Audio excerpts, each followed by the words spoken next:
লেফটে যাবে, কারণ কি আমার পক্ষে ওই পরিমাণ রিসোর্স নাই যে আমি প্রডিউস করতে পারবো। আগে যেহেতু আমার ইফিশিয়েন্ট পয়েন্ট এটা ছিল, যেহেতু আমার টেকনোলজিক্যাল ন্যাচারাল ডিজাস্টার হয়েছে, টেকনোলজিক্যাল রিগ্রেশন হয়েছে, এবং আমার কি করছে রিসোর্স আগে যতটুকু ছিল তার চেয়েও ন্যাচারাল রিসোর্স কি কমে গেছে।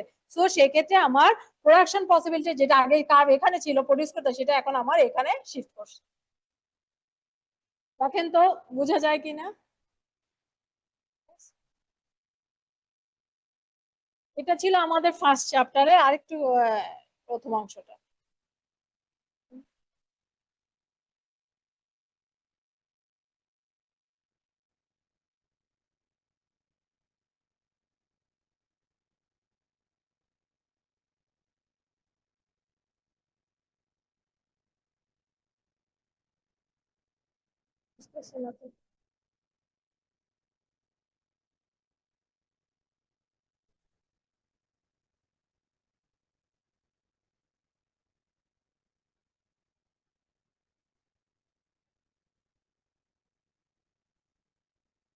আমরা তো ফার্স্ট চ্যাপ্টারটা দেখলাম ইন্ট্রোডাকশন, সেই ইন্ট্রোডাকশন বিজনেস ইকোনমিক্স এর মধ্যে আবার কিছু ইকোনমিক্যাল কিছু স্কুল অফ থট মানে কিছু থিওরি আছে।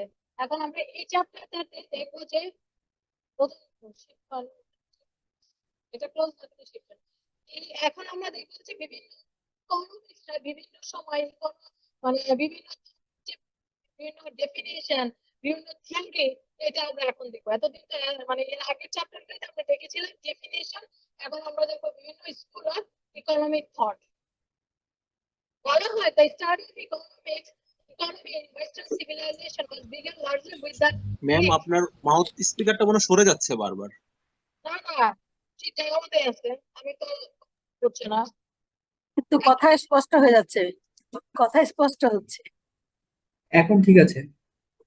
তার মানে এটা মনে হয় এভাবে ইয়ে না করলে মনে হয় না, এটা না না পিক করলে তো মুভ হয়ে যায়। কিন্তু কিছু করার নাই। এখন আমরা বলতে পারি, হ্যাঁ, এখন কি শোনা যাচ্ছে? ম্যাডাম এবার শোনা যাচ্ছে, বা- কথা কেটে যেতে আসতেছে। তো ইন্টারনেটের কিছু হতে পারে। আমি তো আসলে এখান থেকে কিন্তু আমার হাতেই মাইক্রোফোনটা আছে, আমি মুভ করতেছি এটা নিয়ে। তো এখানে তো ইয়ে ইন্টারাপশন হওয়ার ম্যাম কথা না। এখন স্পষ্ট, ম্যাম এভাবে রাখলে হবে, এভাবে রাখলে স্পষ্ট শোনা যাচ্ছে। তাহলে একটু বন্ধ করে দেন, সমস্যা। আচ্ছা, আমরা এখন পড়ছি হচ্ছে school of economic thoughts. Economics এর এই যে বিভিন্ন আমরা যে থিওরি অথবা যে যা কিছু বলি না কেন, এটা আসলে স্টার্ট হয়েছে গ্রিক থেকে, গ্রিক সভ্যতা, যার জনক হচ্ছে Aristotle.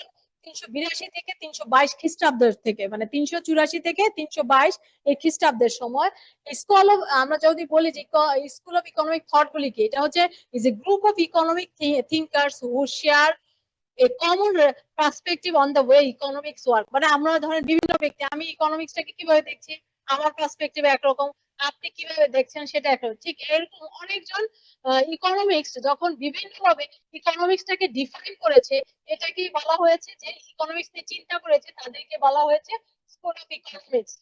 While economics do not always fit into particular schools, particularly modern times, classifying economics into school of thought is common. মানে ধরেন যেহেতু চেঞ্জিং সিচুয়েশন হচ্ছে, কোন একটা পার্টিকুলার ডেফিনিশন কিন্তু কোনো কিছুর জন্য কাজ করছে না। চেঞ্জিং সিচুয়েশনের সাথে সাথে কিন্তু এটা চেঞ্জ হচ্ছে, কিন্তু থিওরিগুলো কিন্তু কোনো চেঞ্জ হচ্ছে না। থট ধরেন আমার যে চিন্তা ভাবনা সেগুলো চেঞ্জ হচ্ছে, কিন্তু কিন্তু আমার যে ধরেন মডার্ন সোসাইটিতে এখন ডিমান্ড সাপ্লাই যে থিওরি, এটা কিন্তু অলওয়েজ ঠিক আছে, এটা কি কোনো চেঞ্জ হচ্ছে, কিন্তু এর সাথে যে আনুষঙ্গিক যে আমরা ধরে নিচ্ছি অ্যাজাম্পশন অথবা অন্য কিছু, সেটা চেঞ্জ হতে পারে। সেটাই বলা হচ্ছে যে while economics is not always fit into particular school, particularly in modern times, classifying economics into school of thought is common. মানে ইকোনমিক্স এর যেসব থট গুলি দিয়েছে সেগুলি ঠিক আছে, কিন্তু পারিপার্শ্বিকের কারণে এটা হচ্ছে চেঞ্জ হতে পারে এবং হচ্ছে। ইকোনমিক্স থট ক্যান বি, আমরা তিনটা ফেজে ভাগ করতে পারি। একটা হচ্ছে প্রি মডার্ন, যেটাকে বলা হয় যেটা বলে, একটা হচ্ছে Roman, Indian, Persian, Islamic and imperial Chinese. এটা হচ্ছে প্রি মডার্ন। আর্লি মডার্নে হচ্ছে মার্কেন্টালিস্ট, তারপর হচ্ছে ফিজিওক্রাস্ট, এবং মডার্ন যেটা মডার্নের মধ্যে বলা হচ্ছে মাইকেল স্মিথ, যিনি হচ্ছে ক্লাসিক্যাল ইকোনমিক্স জনক হচ্ছে 18th সেঞ্চুরিতে। এরপরে আসছে কার্ল মার্কস, এরপরে হচ্ছে ফ্রেডরিক ইগাস, তারপর হচ্ছে হলো আপনার Marxian economics in the mid 19th সেঞ্চুরিতে। তাহলে আমরা যখন বলবো মডার্ন ইকোনমিক্স এর জনক হচ্ছে অ্যাডাম স্মিথ, যিনি 18th সেঞ্চুরিতে। এরপরে আসছে কার্ল মার্কস, ফ্রেডরিক ইগাস মার্কসিয়ান, যিনি হচ্ছে মিড 19 এসছে। Systematic economic theory has been developed mainly since the beginning of what is termed the modern era. মানে আমাদের এই যে এখন যে আমরা ইকোনমিক থিওরি গুলি বলতেছি, সেটা হচ্ছে আমাদের systematic economic theory that has been developed since mainly the beginning of the modern এরা। এই যে আমাদের ইকোনমিতে এখন মডার্ন চলছে না, আমরা তো এখন আগের সেই প্রি মডার্ন অথবা যদি বলি যে আমরা আর্লি মডার্ন স্টেজ আছে, সেটা না, আমরা কি হচ্ছে মডার্ন স্টেজ। এবং এই সময় কাজ করছে হচ্ছে আমার সিস্টেমেটিক ইকোনমিক থিওরি গুলি। প্রথমে আমরা দেখবো যে মার্কেন্টালিজমের ইকোনমিক থিওরি গুলি কি ছিল। তারা কি বলতো যে is an economic nationalism theory from the 16 এবং 18 সেঞ্চুরিতে আমার মার্কেন্টালিজম থিওরিটা ছিল। এবং এটা বলতো যে Nations power depends on it's wealth measure in gold এবং সিলভার। একটা ইকোনমির স্ট্রেংথ, আপনি ইকোনমির মেজারটা মানে ওই কি পাওয়ার আছে সেটা ডিপেন্ড করতো তার ওয়েলথ। এবং তখন তো গোল্ড আর সিলভার অথবা ব্রোঞ্জ এগুলি দিয়ে তো ডিটারমিন হতো না। ঠিক তাকে বলা হয়েছে যে মার্কেন্টালিজম হচ্ছে 16 থেকে 18 শতাব্দীতে ছিল। এবং এই সময় কোন একটা দেশের শক্তিকে ধরা হতো সে দেশে আসলে কি পরিমাণ গোল্ড এবং সিলভার। তখন তো কারেন্সি ছিল না, তখন কি ছিল, আমাদের এরকম ধাতব পদার্থ দিয়ে ধরা হতো যে সে দেশে আসলে কি পরিমাণ স্ট্রেংথ। যেমন এখনো তো আমরা যখন টাকা ছাপাই, সেক্ষেত্রে দেখানো হয় যে আসলে বাংলাদেশের রিজার্ভে কত পরিমাণ স্বর্ণ আছে। ঠিক আছে, তাহলে কোর আইডিয়া কি, গোল্ড এবং silver. A Nations power depends on is stock of precious metal. মানে আমার আসলে কি স্টকে আমার প্রেশাস মেটাল গুলি কি আছে। ট্রেড সারপ্লাস বলতে বোঝাচ্ছে যে কান্ট্রি মাস্ট এক্সপোর্ট মোর দেন দে ইম্পোর্ট। আর স্টেট কন্ট্রোল হচ্ছে গভর্নমেন্ট মাস্ট ইউজ করতে পারে tariff or rules to protect local trade. তাহলে আমরা বলতে পারি যে আমাদের গভর্নমেন্টের হাতে যে ট্যারিফ এবং বিভিন্ন রুলস যে ইম্পোজিশন করা হয়, কেন, আমাদের লোকাল ট্রেডারদেরকে বাঁচানোর জন্য। তা না হলে কি মার্কেটে যখন আপনার ইম্পোর্ট গুড এসে ছয়লাভ হয়ে যাবে, তখন কিন্তু লোকাল প্রডিউসাররা বেনিফিট হতে পারবে না। তাহলে আমরা বলতে পারি যে আমাদের মার্কেটালিজম থিওরিতে 3টা কোর আইডিয়া আছে। একটা হচ্ছে একটা নেশনের পাওয়ার ডিপেন্ড করে তার হচ্ছে কি প্রেশাস মেটাল আছে, এবং সেই কান্ট্রির এক্সপোর্ট অবশ্যই তার ইম্পোর্টের চেয়ে বেশি হবে। এবং গভর্নমেন্ট কি করবে, ট্যারিফ এবং আদার্স রুলস ইম্পোজিশন করবে সেই দেশের ট্রেডটাকে প্রোটেক্ট করার জন্য। ঠিক আছে, এটার পর আমরা পড়বো হচ্ছে এখানে কোনো সমস্যা, মানে কোনো বুঝতে সমস্যা হচ্ছে, আমি কি খুব দ্রুত জি না যাচ্ছি ম্যাম। কিনা সেটাও বলবেন। যে আপা একটু আপনি একটু দ্রুত যাচ্ছেন, তাহলে আমাদের জন্য একটু স্লো হলে ভালো হয়। মানে আমাকে কমিউনিকেশন না করলে তো আমি বুঝবো না, মানে বোঝা যাচ্ছে কিনা সেটাও একটা বিষয়। ঠিক আছে, ম্যাডাম, থিওরিক্যাল বিষয় এভাবে গেলে সমস্যা নাই, যখন আরো ইম্পর্টেন্ট জিনিসগুলো আসে তখন একটু স্লো করলে ভালো হয়। হ্যাঁ হ্যাঁ, আচ্ছা ঠিক আছে, ওকে ওকে। এখন তো থিওরি, আসলে থিওরি তো হচ্ছে আমি একটু আপনাদেরকে ওভারভিউ দিব, আপনারা যখন পড়বেন এই থিওরি গুলি আসলে পড়ানোর সময় অত ভালো লাগে না, কিন্তু জাস্ট বেসিক গুলি যদি আমরা মনে রাখি যে আসলে মার্কেটালিজম থিওরিটা কি, ওটা আসলে বিষয়বস্তুটা কি, তাইলেই হবে, ওইটা মাথায় থাকলেই হবে। এরপর আমরা দেখবো হচ্ছে ক্লাসিক্যাল স্কুল। এই ক্লাসিক্যাল ইকোনমিক্স স্কুলটা এমার্জ হয়েছে 18 সেঞ্চুরিতে, লেট 18 সেঞ্চুরি। এটা হচ্ছে আসলে primary associated with Adam Smith. স্লাইডটা চেঞ্জ করতে হবে মনে হয় ম্যাডাম, স্লাইড চেঞ্জ করা হয়নি কোনো কারণে, না না, আমার তো এখানে স্লাইড চেঞ্জ, কিন্তু আমাদের তো দেখাচ্ছে না। এর আগের স্লাইডটা কি দেখা যাচ্ছে? আমার এখানে স্কুল অফ জি না economics madam, school of economics কোডটা দেখাচ্ছে। এটা রিলেটেড, তাহলে বুঝবো কিভাবে? হ্যাঁ, আমি তো একটু আগে এটা দিয়ে তো ক্লাস করলাম না। চেঞ্জ আসে না, মিস ওর প্রথম ওগুলো চেঞ্জ হয়েছে, এটার পর আর চেঞ্জ এখন আসে এখন এখন দেখেন না। তো, না, আসেনি madam।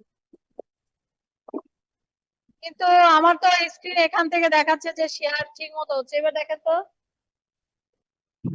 স্ক্রিন শেয়ার হয়েছে মিস, চেঞ্জ হচ্ছে ম্যাম না। একটু টেকনিক্যাল সাপোর্ট টিমকে একটু কি করতে বলেন।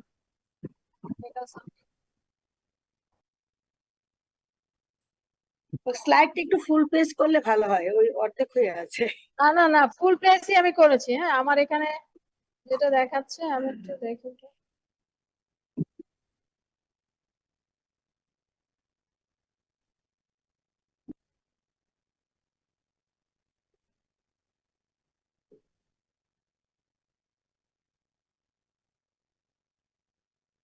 এখন কি দেখা যায়? না মিস আগের এখন মতোই আছে এখনো, আগের মতোই আছে।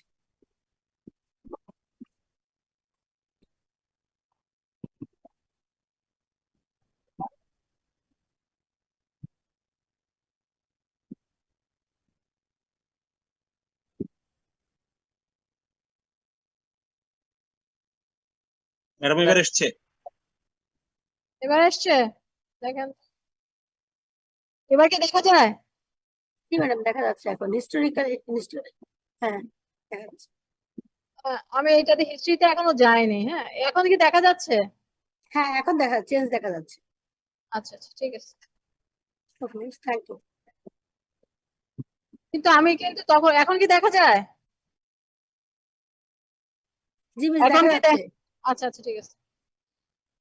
তাহলে আমরা বলছিলাম যে ক্লাসিক্যাল ইকোনমিক্স থট এটা ডেভেলপ হয়েছে 18 সেঞ্চুরিতে, এবং এখানে প্রাইমারি ডিল করেছে Adam Smith, David Ricardo, Thomas Malthus and তারা কি অ্যাডভোকেট দিয়েছে? Free trade, free market, minimum government intervention and the idea that economics naturally tends towards equilibrium.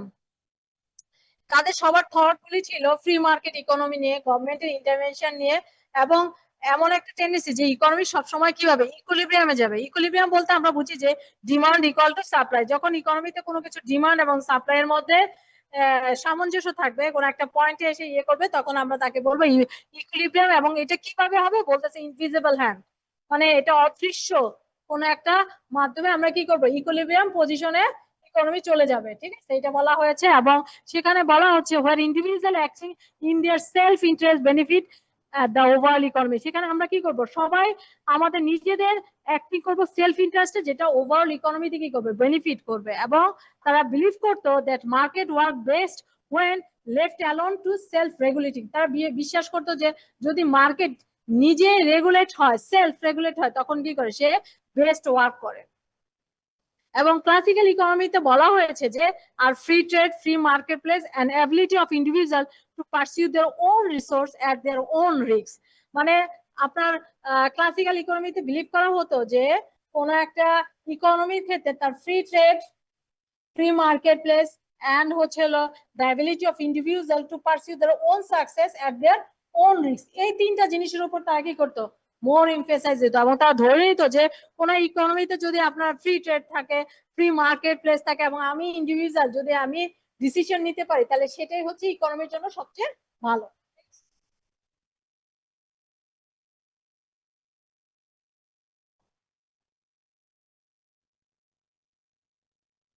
এরপর আমরা দেখবো হচ্ছে হিস্টোরিক্যাল ইনস্টিটিউশন। এটা আসলে জার্মানিতে ডেভেলপ হয়েছে ইন 19th সেঞ্চুরিতে। এখন বলা হচ্ছে যে historical and institutional school of economics are economic approach that emphasize the importance of history and institution in shaping economic activity। তারা ধরে নিত যে ধরেন একটা দেশে, চেঞ্জ হয়নি ম্যাডাম, এটা আমি তাহলে একটা সাইড, তাহলে আমার কাছে মনে হচ্ছে যে আমি যখন পেন্ট নিচ্ছি সেখানে কিছু একটা আছে যে কারণে স্লাইডে সমস্যা হচ্ছে। তো আমার আর এখানে ফুল পেজ স্লাইডে আসছে। ম্যাম বাফারিং দেখাচ্ছে। হ্যাঁ স্লাইডের বাফারিং এবং ফুল পেজ আসে বাফারিংটা না তো মিস। আমার কারণে না, এটা তো হ্যাঁ অন্য কোনো এখন issue। আসছে মিস, এখন আসছে, এইভাবে এখন আসছে। কিন্তু ফুল স্ক্রিনে দিলে তো এটা ঝামেলা হচ্ছে, তাহলে আমি কিভাবে দেখাবো বলেন তো? ফুল ফুল স্ক্রিন স্ক্রিন আসেই না আমাদের এখানে। দেখেন তো, ফুল স্ক্রিন আসা যদি না হয় তাহলে আমি ওইভাবে দেখাবো। এখন কি দেখা যায়? হ্যাঁ এখন আসছে ম্যাডাম, আসছে। তাহলে আমি কলম এখানে দেখাই না, আমি আসছে কিন্তু বাফারিং দেখাচ্ছে ম্যাডাম। তাহলে নেটওয়ার্কের প্রবলেম হতে পারে, কারণ আমার এখানে মানে দেখা যাচ্ছে। আপনি দেখেন। এখন দেখা যাচ্ছে ম্যাডাম, এভাবে আচ্ছা ঠিক আছে, দেখালেও চলবে। কেউ বলে ম্যাডাম আপনি কন্টিনিউ করেন। আচ্ছা, এরপর হচ্ছে হিস্টোরিক্যাল এন্ড ইনস্টিটিউশনাল স্কুল, যেটা ডেভেলপ হয়েছে আপনার 19th সেঞ্চুরিতে। এবং এখানে এই হিস্টোরিক্যাল এন্ড ইকোনমিক্স, এখানে অ্যাপ্রোচটা হচ্ছে যে তারা কোন একটা দেশের কৃষ্টি এবং কালচার ডিপেন্ড করে সে দেশের ইকোনমিক অ্যাক্টিভিটি। ঠিক আছে, এবং historical economics which attempt to understand the economic situation of a nation in the context of historical experience। মানে ওই দেশের হিস্ট্রি কেমন আছে তার উপর ডিপেন্ড করে ওই দেশের ইকোনমিক সিচুয়েশন। বুঝছেন, যেমন যদি আগের অনেক প্রাচীন বাংলাদেশের কথা চিন্তা করি, তখন তো আমাদের দেশে অনেক রাজা বাদশা বিভিন্ন সম্প্রদায় ছিল না, তাহলে আমাদের ইকোনমিক অবস্থা তখন অনেক ভালো ছিল না। আস্তে আস্তে তো ওখান থেকে বিবর্তন হয়ে আজকে আমরা মডার্ন। সেটাই বলা হচ্ছে যে হিস্ট্রিক্যাল ইনস্টিটিউশন স্কুলে ধরে নিয়ে তো যে কোনো একটা দেশের ইকোনমিক অবস্থা ডিপেন্ড করে সেই দেশের হিস্ট্রি এবং ইনস্টিটিউশন, মানে হিস্ট্রিটা সেই দেশের ইকোনমিক অ্যাক্টিভিটিটাকে কিভাবে শেপ দিয়েছে। মানে ধরেন সে দেশের যারা রাজা অথবা যারা হচ্ছে ক্ষমতায় ছিল, ওই সময় ইম্পেরিয়াল ছিল, তখন দেশের দেশটাকে কিভাবে কথা বোঝা পরিচালনা যাচ্ছে না। করতো। এবং নিউ ক্লাসিক্যাল স্কুল ধরা হয়েছে এটা কোনো হিস্ট্রিক্যাল ইনস্টিটিউশন স্কুল। এরপরে ধরা হয়েছে যে নিউ ক্লাসিক্যাল স্কুলটাকে এখানে অ্যাজিউম করা হয় যে সকল ইন্ডিভিজুয়াল রেশনাল। রেশনাল মানে কি, প্রতিটা মানুষ কথা বলতে পারে এবং সবাই বুঝে। ইরেশনাল বলতে আমরা কি বুঝি, পাগল, যে আসলে কিছু বুঝে না, মানে একটা ধ্যান ধারণা। কিন্তু যখন আমরা নিউ ক্লাসিক্যাল স্কুল অফ থটের কথা বলবো তখন ধরে নিতে হবে প্রতিটা ব্যক্তি হচ্ছে রেশনাল। এবং এখানে বলা হচ্ছে যে individual assume to be self interest and to be well defined goals that they pursue the most efficient way possible। মানে ধরেন আমার একটা আমি আপনার আমাদেরকে একটা ইন্ডিভিজুয়াল কি থাকবে, গোল থাকবে, এবং এই গোলটা অ্যাচিভ করার জন্য আমাকে আসলে কি করতে হবে সেইটার মতো ক্ষমতা আমার থাকতে হবে। তাহলে এই ক্ষমতা থাকার জন্য কি হবে, প্রথম কন্ডিশনই হচ্ছে আপনাকে কি হতে হবে, রেশনাল হতে হবে। এবং বলা হচ্ছে যে new classical economics school of thought examine the market mechanism that determines how when and where to use scarce resources. মানে আমি আমার লিমিটেড রিসোর্স আছে, এটা আমি কিভাবে করব, কখন করবো এবং কোথায় করবো। বুঝছেন না? ধরেন আমার কাছে আহ, এখন ধরেন আমরা যদি চিন্তা করি যে যে বাংলাদেশের গ্যাসের অবস্থা খুবই খারাপ, এখন আমার ধরেন যতটুকু গ্যাস মজুদ আছে এই মজুদের আমি কিভাবে ইউটিলাইজেশন করব, কখন কোথায় কখন করবো এবং হোয়ার কোন প্লেসে করলে আমার এই স্কেয়ারসিটিটা মোস্ট ইফিসিয়েন্সি আমাকে কি ইকোনমিক্যালি বেনিফিট করবে, সেই জিনিসটা কি আমরা দেখবো। তারপর বলা হচ্ছে যে theory that focus on the idea that the production, consumption and pricing of goods and service are primarily determine in the interaction of demand and supply. এই নিউ ক্লাসিক্যাল ইকোনমিক অফ থটেও বলা হচ্ছে যে এখানে কি কি জিনিসের উপর এমফেসাইজ দিচ্ছে, একটা হচ্ছে প্রোডাকশনের উপর, একটা কনজাম্পশন, আর একটা হচ্ছে আমরা যখন একটা প্রোডাক্টের প্রাইস ডিটারমাইন করবো সেই ডিটারমিনেশন ফ্যাক্টর গুলি কি হচ্ছে, সেই ডিটারমিনেশন ফ্যাক্টরটা হচ্ছে যখন ডিমান্ড এবং সাপ্লাই একটা ইন্টারাকশন করবে সেই পয়েন্টটাতে with individual acting rationally to maximise their utility. যেখানে আমি আপনি কি করবো, ইন্ডিভিজুয়ালি আমরা রেশনাল বিয়ে করবো, আমাদের কি ইউটিলিটি কি ম্যাক্সিমাম স্যাটিসফ্যাকশন হইতে হবে না সেটা দেখবো। And firms aim to maximum profit leading to market equilibrium as the central concept. এবং আমার ধরেন আমি একটা অর্গানাইজেশনে, আমাদের অর্গানাইজেশন মেন উদ্দেশ্যটা কি, প্রফিট মেকিং না? তার মেন উদ্দেশ্য হচ্ছে প্রফিট ম্যাক্সিমাইজেশন। এই প্রফিট ম্যাক্সিমাইজেশনের জন্য যত রকমের যত অ্যাক্টিভিটি করতে হবে সেটাই তো করতে হবে। এবং এইটা এর মাধ্যমে আমরা কি করব, মার্কেট কি হবে, ইকুইলিব্রিয়াম লেভেলে আসবে। তার মানে কি আমরা যখন বলবো যে new classical economics of thought, সেখানে আমাদের থটটা হচ্ছে হলো আমরা অল ইন্ডিভিজুয়াল ধরা হয়েছে রেশনাল, এবং এখানে সবাই সবার নিজের ইন্টারেস্টে সেলফ কাজ করে, এবং এখানে আমরা মার্কেট মেকানিজম ডিটারমাইন করে আমরা হাউ ওয়েন এবং ওয়ার আমরা এই স্কার্স রিসোর্সটা ইউজ করব। এবং এখানে আমাদের মেন আইডিয়াটা হচ্ছে প্রোডাকশন, কনজাম্পশন।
এবং এখানে বলা হয়েছে যে এই থিওরিটা ফোকাস করে idea of production consumption and service, যেটা আসলে ডিটারমাইন হয় primary the interaction of demand এবং সাপ্লাই। এবং এখানে ধরা হয় যে আমরা কি করি, ইন্ডিভিজুয়াল আমরা try to rationally maximise our utility satisfaction, এবং ফার্ম কি করবে, ম্যাক্সিমাইজ করবে প্রফিট, যেটা কি করবে আমরা আলটিমেটলি মার্কেট ইকুইলিব্রিয়াম লেভেলে নিয়ে যাবে।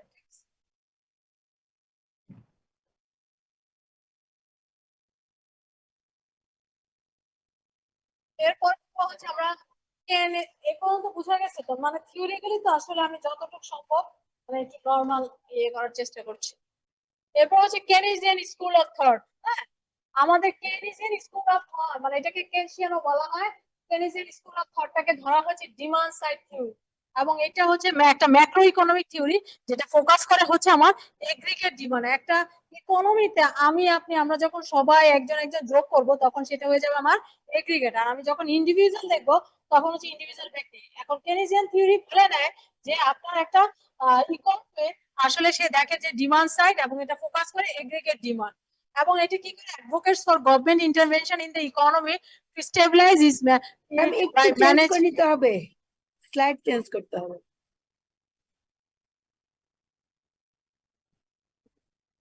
দেখা যায়। হ্যাঁ এখন দেখা যাচ্ছে কি মিশন এবার- স্কুল। আচ্ছা, ফুল স্ক্রিন তাহলে সমস্যা।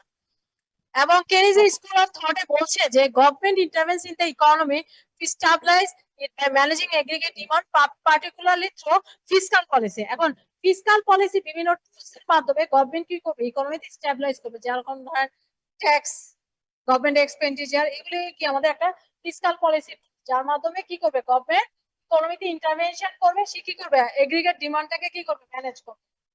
Combat economic downturns and full employment, ইকোনমিতে যদি খারাপ অবস্থা থাকে সেটাকে কি করবে সমন্বয় করার চেষ্টা করবে, এবং সে কি করবে ইকোনমিতে full employment, believing that free markets alone can not always achieve this goal. কারণ কি ফ্রি মার্কেটে সবাই সবসময় যে ইকোনমিতে ফুল এমপ্লয়মেন্ট থাকবে এটা কিন্তু সম্ভব না, ঠিক আছে। এবং হার্বিং the government spending can stimulate economic activity during recession, এবং যার সময় যদি ইকোনমিক রিসেশন থাকে তখন যদি আপনি খুব বেশি এক্সপেন্ডিচার করেন তখন কি হবে, ইকোনমি কি সেই পরিমাণ বুস্ট হবে, হবে না। এবং the entire idea of relationship between government and economy was transformed. দেখবেন যে যখন আমাদের ইকোনমিক সিচুয়েশনটা খারাপ থাকে তখন এই যে এখন বাংলাদেশ ইকোনমিতে একটু কি রেসিশন না, এখন যদি গভর্নমেন্ট বড় মেগা নেয় তখন কি হবে, রিলেশনশিপ দেখা যাবে যে গভর্নমেন্ট এবং ইকোনমিতে একটা নতুন ট্রান্সফর্ম হবে। মেইন ফোকাসটা হচ্ছে short term macro economic stabilisation করা, managing the business cycle, unemployment through fiscal policy. তার মানে আমরা যদি বলি যে ইকোনমিক স্কুল অফ থট এর মেইন ইয়েটা কি, মেইন জিনিসটা হচ্ছে আমার শর্ট টার্মে ম্যাক্রো ইকোনমিক স্টেবিলাইজেশন করা। 2 নম্বরটা হচ্ছে গভর্নমেন্ট কি করবে তার বিজনেস সাইকেলকে সে ম্যানেজ করবে। 3 নম্বরটা হচ্ছে সে ট্যাকেল দিবে আনএমপ্লয়মেন্ট যে সিচুয়েশন আছে সেটাকে কিভাবে থ্রু ফিসকাল পলিসির মাধ্যমে। দেখেন বুঝেন কিনা। তাহলে আমরা বুঝলাম যে কেনিজিয়ান স্কুল অফ থট আসলে হচ্ছে আমার একটা ম্যাক্রো ইকোনমিক সিচুয়েশন কিভাবে স্টেবিলাইজ করা যায়, এবং কিভাবে আমাদের বিজনেস সাইকেল বলতে হচ্ছে ধরেন কখনো আপস এন্ড ডাউন যে ইকোনমিক সিচুয়েশনটা করে সেটা, এবং আমার ইকোনমিতে যখন আনএমপ্লয়মেন্ট থাকবে সেটাকে কিভাবে ট্যাকেল দিব আমার ফিসকাল পলিসির মাধ্যমে, সেটা আমার দেখা কেনিজিয়ান স্কুল অফ থট।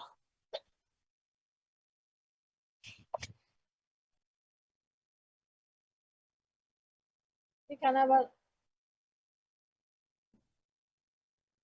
এবার আমরা দেখবো হচ্ছে মনিটারিস্ট স্কুল।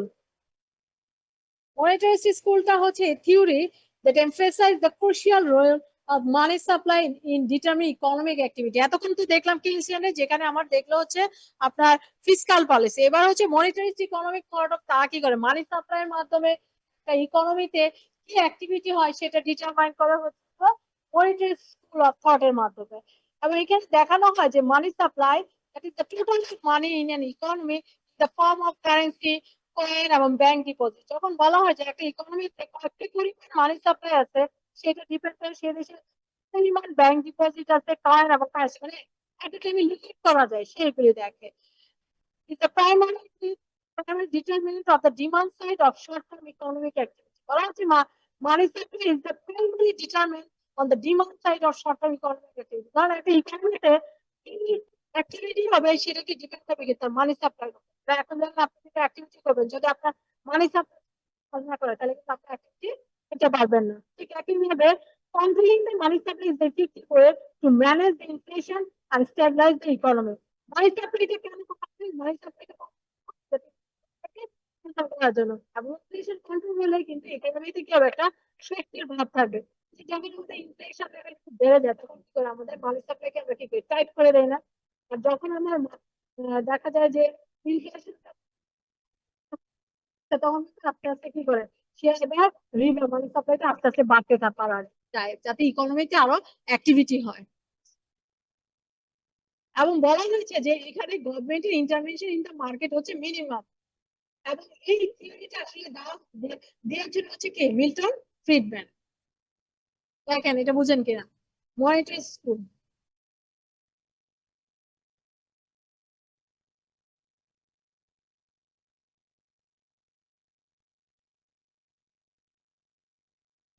বোঝা গেছে?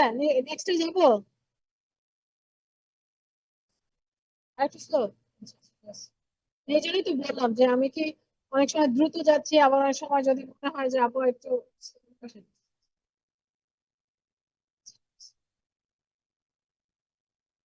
এরপর হচ্ছে আমাদের ইসলামিক ইকোনমিক্স। ইসলামিক ইকোনমিক্সটা কোথা থেকে বিলং করছে? এটা মদিনাতে 6th সেঞ্চুরিতে। হ্যাঁ, এখন তো আমরা বিভিন্ন, কিন্তু ইসলামিক ইকোনমিক্সটা বিলং হয়েছে আমার 6th সেঞ্চুরিতে, কিসে? মদিনাতে। এবং এখানে মেইন আইডিয়াটা হচ্ছে consumer theory, demand and supply, elasticity, taxation, the light of Islamic economics. আসলে আমরা ইকোনমিক, যখন ইসলামিক ইকোনমিক বলবো, আসলে ইসলামের দৃষ্টিভঙ্গিতে ডিমান্ড সাপ্লাই যেসব থিওরি আছে সেটা ইসলামিক দৃষ্টিকোণ থেকে কতটুকু অ্যাপ্লিকেবল সেটাই দেখায় হচ্ছে আমার ইসলামিক ইকোনমিক্স। ঠিক আছে, যে আমার কনজিউমার থিওরিটা কি হবে, আমার ডিমান্ড সাপ্লাই। সাধারণত আমরা কি মার্কেটে ডিমান্ড কতটুকু, সাপ্লাই, প্রাইস ডিটারমাইন করবে, কিন্তু না, ইসলামিকে সেটা হবে না। সেটা হচ্ছে তার রুলস এবং রেগুলেশন, শরিয়ার রুলস এবং রেগুলেশন ভিত্তি করে আমার প্রাইসটা কিভাবে ডিটারমাইন করবে, সেটা একটা। 3 নাম্বারটা হচ্ছে ইলাস্টিসিটি। ধরেন আমরা প্রাইস ইলাস্টিসিটি দেখাই, ইনকাম ইলাস্টিসিটি, বিভিন্ন যখন চ্যাপ্টার দেখবো সেগুলি ট্যাক্সেশন পলিসিটা কি হবে, সবকিছু ডিটারমাইন করবে আমাদের ইসলামিক আসলে থিওরি অথবা স্কলাররা কি মতবাদ দিয়েছেন আমাদের কোরআনের আলোকে। ঠিক আছে, এবং বলা হচ্ছে ইবনে খালদুন, উনি হচ্ছে ফাউন্ডার অফ মডার্ন ইকোনমিক্স। ওনাকে ধরা হয় যে আমাদের খালদুনকে ধরা হয় মডার্ন এই ইসলামিক ইকোনমিকের জনক। The tools of Islamic economy are also employed in modern economics by some economic thinkers. এই যে আমাদের ধরেন ইসলামিক ইলাস্টিসিটি, ধরেন আপনি একটা প্রোডাক্টের কিনবেন, আপনার ইনকামের চেঞ্জের সাথে সাথে আরেকটা প্রোডাক্টের কি রেশিওতে চেঞ্জ হবে, এইটাকে বলে ইলাস্টিসিটি। মানে যে ফিতা দেখেন না, ধরেন আপনার ইনকাম বাড়লো তাহলে আপনার কনজাম্পশন বাড়বে, যদি কোনো কারণে ইনকাম কমে যায় কনজাম্পশন করতে পারে। তারপর বিভিন্ন রকমের ইনকাম ইলাস্টিসিটি আছে। আবার দুইটা প্রোডাক্ট থাকতে পারে, কোন একটা প্রাইস বাড়লো, তো ওই প্রোডাক্টের প্রাইস বাড়ার কারণে, যেমন ধরো চা কফির এক্সাম্পল বেশিরভাগ দেওয়া হয়, যদি চায়ের দাম কফির দাম বেড়ে যায় সেক্ষেত্রে মানুষ কি করবে, চা পারচেস করবে। তো একটার বিপরীতে আরেকটার কনজাম্পশন অথবা প্রোডাক্টের বিহেভিয়ার কিরকম হবে, সেই যে একটা আরেকটা ডিটারমিন মানে রেশিও, সেটা কি বলে ইলাস্টিসিটি। ওটা আছে আলাদা চ্যাপ্টার, যখন পড়াবো তখন দেখবে। তার মানে কি আমরা বলছি যে ইসলামিক ইকোনমিক্স থটে মডার্ন যে যারা বিভিন্ন ইকোনমিক থিঙ্কার, বিভিন্ন চিন্তাশীল, তারা কি করেছে বিভিন্ন বই এবং কোরআনের আলোকে ইসলামিক ব্যবস্থা ইকোনমিক কেমন হতে পারে তারা কিন্তু সেটা এই ইসলামিক ইকোনমিক্সে বলেছে। এবং বলা হয়েছে যে এই ইসলামিক ইকোনমির মেন উদ্দেশ্যটা হচ্ছে equal distribution of income and social balance. মানে ইকোনমিতে সোশ্যাল ব্যালেন্স থাকবে এবং ইনকামটা কি হবে, ইকুয়ালি ডিস্ট্রিবিউট হবে। এবং বলা হচ্ছে zakat as a tax is supported by altruistic feelings of a man who seek spiritual satisfaction as well as other worldly promised reward. ধরেন যে জাকাত এটা কি একটা ট্যাক্স না, এবং ধরে নিছে যে যে লোকটা জাকাত দিবে অথবা ট্যাক্সটাকে বলা হচ্ছে জাকাত, সে দিবে কি ধর্মীয় দৃষ্টিকোণ থেকে অ্যাজ ওয়েল অ্যাজ সে ভাববে যে সে যদি প্রপার ভাবে ট্যাক্স দেয় তাহলে তার জন্য একটা ভালো কিছু আছে।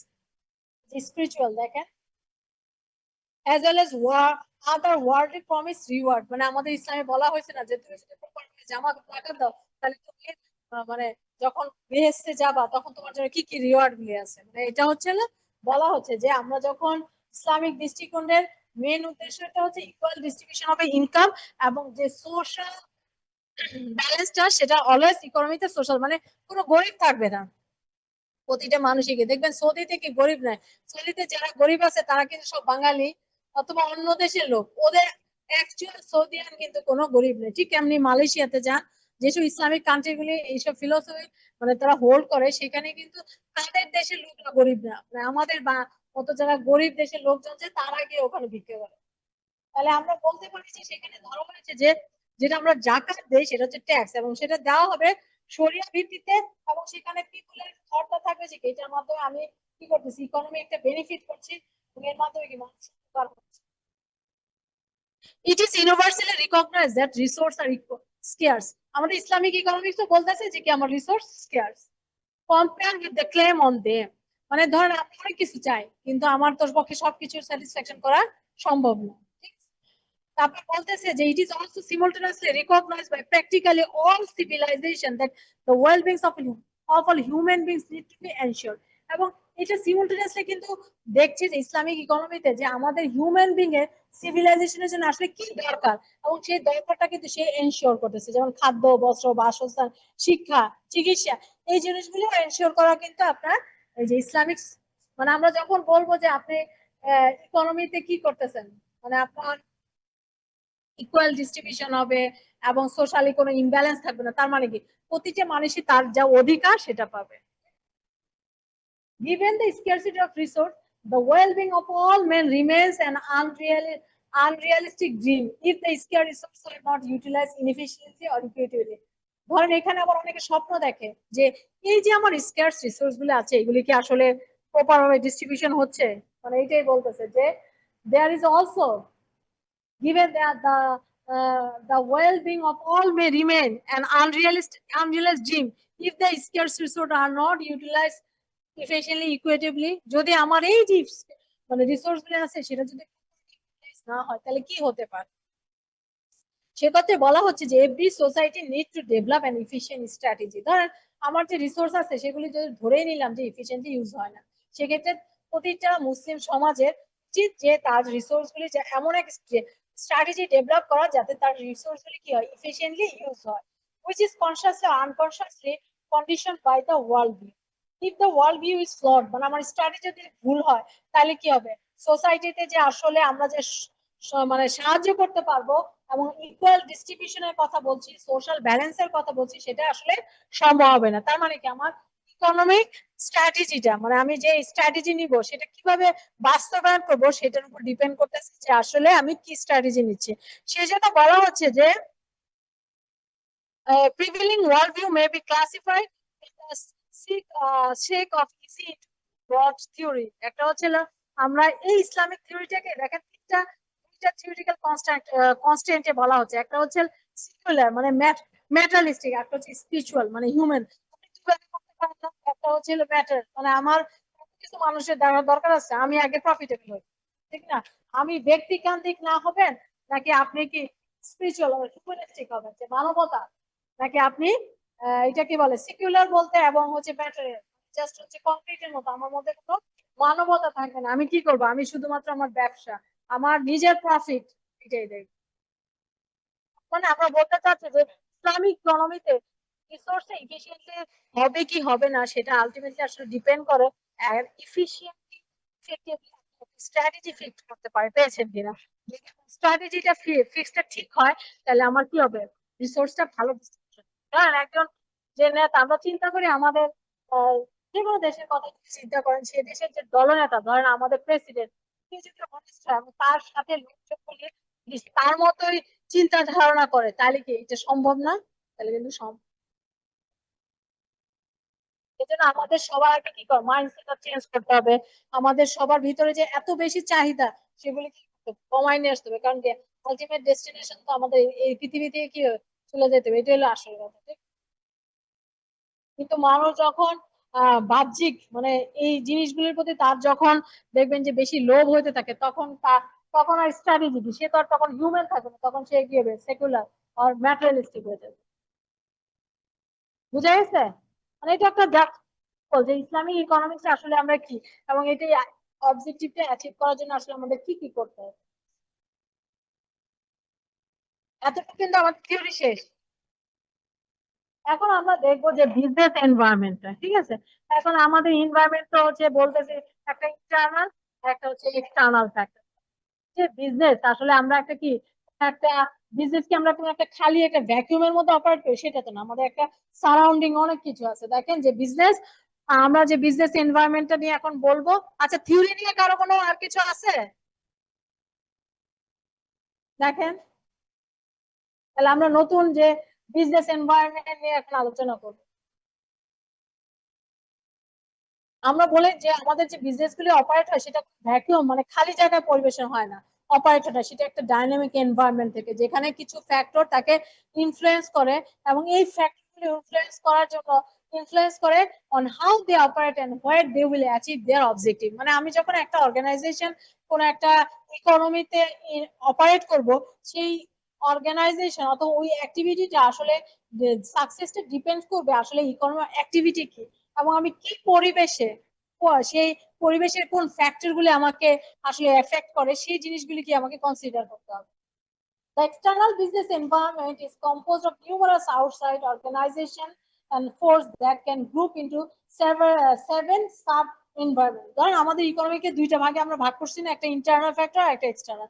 এখন এক্সটার্নাল ফ্যাক্টর গুলি কি আমাদের সাধারণত যেগুলো আমাদের কন্ট্রোলের মধ্যে না, অর্গানাইজেশনের ভিতরে না, আউটসাইড। কিন্তু এক্সটার্নাল ফ্যাক্টর গুলি কি আমাদের ইকোনমিক অ্যাক্টিভিটির জন্য কি খুবই গুরুত্বপূর্ণ। এই যে এক্সটার্নাল ফ্যাক্টর, এটাকে কি ইকোনমিক এনভায়রনমেন্টের 7টা ভাগে ভাগ করা হয়েছে। একটা হচ্ছে ইকোনমিক ফ্যাক্টর, একটা হচ্ছে political and legal factor, third হচ্ছে demographic, social, competitive, global and technological. এই 7টা ভাগে ভাগ করা হয়েছে। এবং এই যে 7টার কথা বলছি, এটা কিন্তু এক একটা কিন্তু ইউনিক ক্যারেক্টার আছে না, এবং এক একটা কি ইউনিক চ্যালেঞ্জ আছে না। মানে আমি যে যদি বলি যে ডেমোগ্রাফি, যদি আমি বলি সোশ্যাল, যদি আমি বলি গ্লোবাল, টেকনোলজি, এগুলিকে এক একটা ইউনিক চ্যালেঞ্জ আছে এবং অপরচুনিটি বিজনেস এনভায়রনমেন্টে। এবং এগুলি কি করে আমাদের বিজনেসের ক্ষেত্রে কি করে নতুন নতুন চ্যালেঞ্জ দেয় এবং অপরচুনিটি ফর বিজনেস ক্রিয়েট করে। Business owners and managers have a great deal of control over the internal environment of business that cover their day-to-day operation. ধরেন একটা বিজনেসের ওনার কি সে কি করতে পারে, তার ডে টু ডে যে অপারেশন গুলি আছে সেগুলি সে কন্ট্রোল করতে পারে। তো আউটসাইড ফ্যাক্টর, বাড়ি বৃষ্টি হচ্ছে না, কিন্তু আউটসাইড ফ্যাক্টরের উপর তার কিন্তু কন্ট্রোল থাকে না। কারণ কি ডে টু ডে, ধরেন আপনি একটা অর্গানাইজেশনে চাকরি করতেছেন, প্রতিদিনের যে আমরা কাজগুলি করি সেটার উপর কি আমার ম্যানেজারের অথবা আমার সিইও যে আছে তার কিন্তু ইন্টারভেনশন থাকে, সে কন্ট্রোল করতে পারে। কিন্তু এই আউটসাইড ফ্যাক্টরের উপর তার কোনো কন্ট্রোল নাই। They choose the supplies they purchase, which employee they hire, the product they sell, and where they sell those products. ধরেন আমার ম্যানুফ্যাকচারিং কনসার্নের ক্ষেত্রে যখন একজন সে কার থেকে প্রোডাক্ট সাপ্লাই করবে, মানে তার সাপ্লায়ারটা কি হবে সে সেটা চুজ করে, সে কাকে হিসেবে হায়ার করবে সেটাও সে করে, এবং সে কোন প্রোডাক্টটা সেল করবে এবং কোন প্লেসে সেল করবে এটাও কি ম্যানেজার অথবা সিইও ডিটারমাইন করে। They use their skill and resource to create goods and services that will satisfy existing and prospective customer. সে কি করে তার নিজের যত রকমের রিসোর্স আছে এবং স্কিল আছে, তার মেন উদ্দেশ্যটা কি থাকে, সে তার কাস্টমার যেটা তার এক্সিস্টিং এবং তার যে প্রপোজড আছে তাদের সবাইকে কি সে স্যাটিসফাই করতে চায়। আর এক্সটার্নাল এনভায়রনমেন্টের কথা বলা হচ্ছে যে this is the condition that effect a business are generally beyond the control of management and it is changing constantly. মানে এক্সটার্নাল এনভায়রনমেন্টে কি অলওয়েজ চেঞ্জ করতে থাকে না এবং এটা কি ম্যানেজারের কন্ট্রোলের বাইরে থাকে। এবং সেখানে বলা হচ্ছে যে two compete successfully business owner and manager must continuously study the environment and adapt their business accordingly. ধরেন এই যে আমার এক্সটার্নাল ফ্যাক্টর গুলি আছে এগুলি কি করতেছে আমার বিজনেসটাকে এফেক্ট করতেছে না, তো ম্যানেজার অথবা সিইও তাকে কি করতে হবে এই চেঞ্জিং সিচুয়েশনের সাথে সে কিভাবে কোপ আপ করতে পারে সেই জন্য তাকে কি করতে হবে স্টাডি করতে হবে না। এখন ধরেন কোন সিজনে কোন ব্যবসাটা ভালো হয়, কোন টাইমে কোন প্রোডাক্ট বাজারে আনতে হবে, সেটা যদি আমার ম্যানেজার অথবা সিওর জ্ঞান না থাকে এবং সে যদি ওই বিষয়ে দক্ষ না হয়, তাহলে কি সে মার্কেটে সার্ভাইভ করতে পারবে? সেটা করতে পারবে না। সেজন্য বলা হয়েছে যে monetary policy is a much more effective tool than fiscal policy for stimulating the economy or slow down the rate of inflation. যখন আমরা ইনফ্লেশনের কথা বলবো তখন হচ্ছে মনিটারি পলিসিটা হচ্ছে সবচেয়ে ইফেক্টিভ টুল। কারণ একটা ইকোনমিতে আপনার ইনফ্লেশন এবং ইন্টারেস্ট রেট, এই দুইটা ফ্যাক্টর কি দ্বারা ডিটারমাইন হয়? তার মনিটারি পলিসির মাধ্যমে। এটাই বলা হচ্ছে। দেখেন তো, বুঝা গেছে? কোনো ডিফিকাল্টি? ঠিক আছে, মানে এখন কি আসছে নাকি? ইন্টারনাল হচ্ছে যেটা অর্গানাইজেশনের উইদিন দ্য অর্গানাইজেশন। হ্যাঁ, যেমন ধরেন অর্গানাইজেশনের ভিতরে কি করতে পারেন আপনি? রুলস রেগুলেশন, আপনি কি ডিমান্ড সাপ্লাইয়ের ক্ষেত্রে আপনি কি প্রোডাক্ট পারচেজ করবেন, আপনার সাপ্লাইয়ের কি হবে, এগুলো আপনি কি ডিটারমাইন করতে পারছেন না? কিন্তু যদি আমরা এক্সটার্নাল এর কথা চিন্তা করি, political situation, socio economic environment, আমার গ্লোবাল সিচুয়েশন, টেকনোলজিক্যাল ফ্যাক্টর, এগুলি কি আমার কন্ট্রোলে? বুঝা গেছে?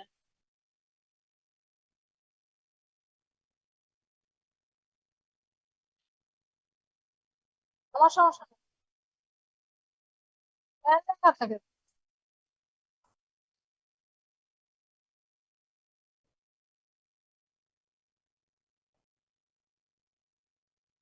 এটা বন্ধ করে দেয়, আমাদের এসি ঠান্ডা হয়েছে। ঠিক আছে, এখন শুনুন, তাহলে আর একটু আগে বলতেন। এটাকে যদি আমরা গ্রাফের মাধ্যমে দেখি তাহলে দেখেন যে আমার ইন্টারনাল এনভায়রনমেন্ট, যেখানে আমার এন্টারপ্রেনার থাকে, ম্যানেজার থাকে, ওয়ার্কার এবং কাস্টমার থাকে। আর আমি যখন এক্সটার্নাল ফ্যাক্টর, সেখানে আমার কি হচ্ছে? ইকোনমিক, পলিটিক্যাল আর legal, demographic, social, competitive, global এবং টেকনোলজিক্যাল, এই ফ্যাক্টরগুলি কি হচ্ছে? আমার এক্সটার্নাল ফ্যাক্টর হিসেবে আমাকে কি করতেছে?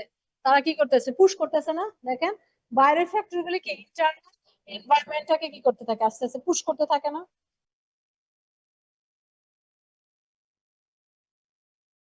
এখন আমরা যদি এগুলো এক একটার এক্সপ্লেনেশন আমরা দেখি যে আসলে এক্সটার্নাল ইস্যুর মধ্যে ইকোনমিক ফ্যাক্টর গুলি কি বলছে। ইকোনমিক ফ্যাক্টরের মধ্যে একটা হচ্ছে ইন্টারেস্ট রেট এবং ইনফ্লেশন, যেটা আমার ইকোনমিক ফ্যাক্টরটাকে ইকোনমিক গ্রোথের ক্ষেত্রে খুব ভাইটাল একটা বিষয়। এবং বাংলাদেশে ইন্টারেস্ট রেট কত হবে এটা কিন্তু ডিটারমাইন করা হচ্ছে আমাদের বাংলাদেশ ব্যাংকের পলিসি।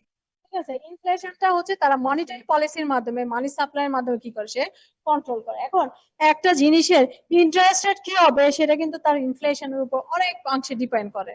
ধরেন আপনি একটা ডিপোজিট প্রোডাক্ট করবেন, সেই ডিপোজিট প্রোডাক্টের আসলে রেট অফ ইন্টারেস্ট কি হবে সেটা কি করবে? তার ইনফ্লেশনের উপর। এখন যদি ইকোনমিতে রেট অফ ইনফ্লেশন 8 থাকে, এখন আপনি যদি কোনো একটা ডিপোজিট প্রোডাক্ট 7 দেন, তাহলে কি ওই লোকটা ইনভেস্টমেন্ট করবে? করবে না। কারণ কি, বাজারে আমার 100 টাকা, আমার 10 টাকার জিনিসের দাম আছে 8 টাকা, আর আপনি যদি আমার 60 টাকা অফার করেন, আমি তো কি আমার জন্য লস না? ঠিক একইভাবে ইন্টারেস্ট রেটের কথা চিন্তা করি।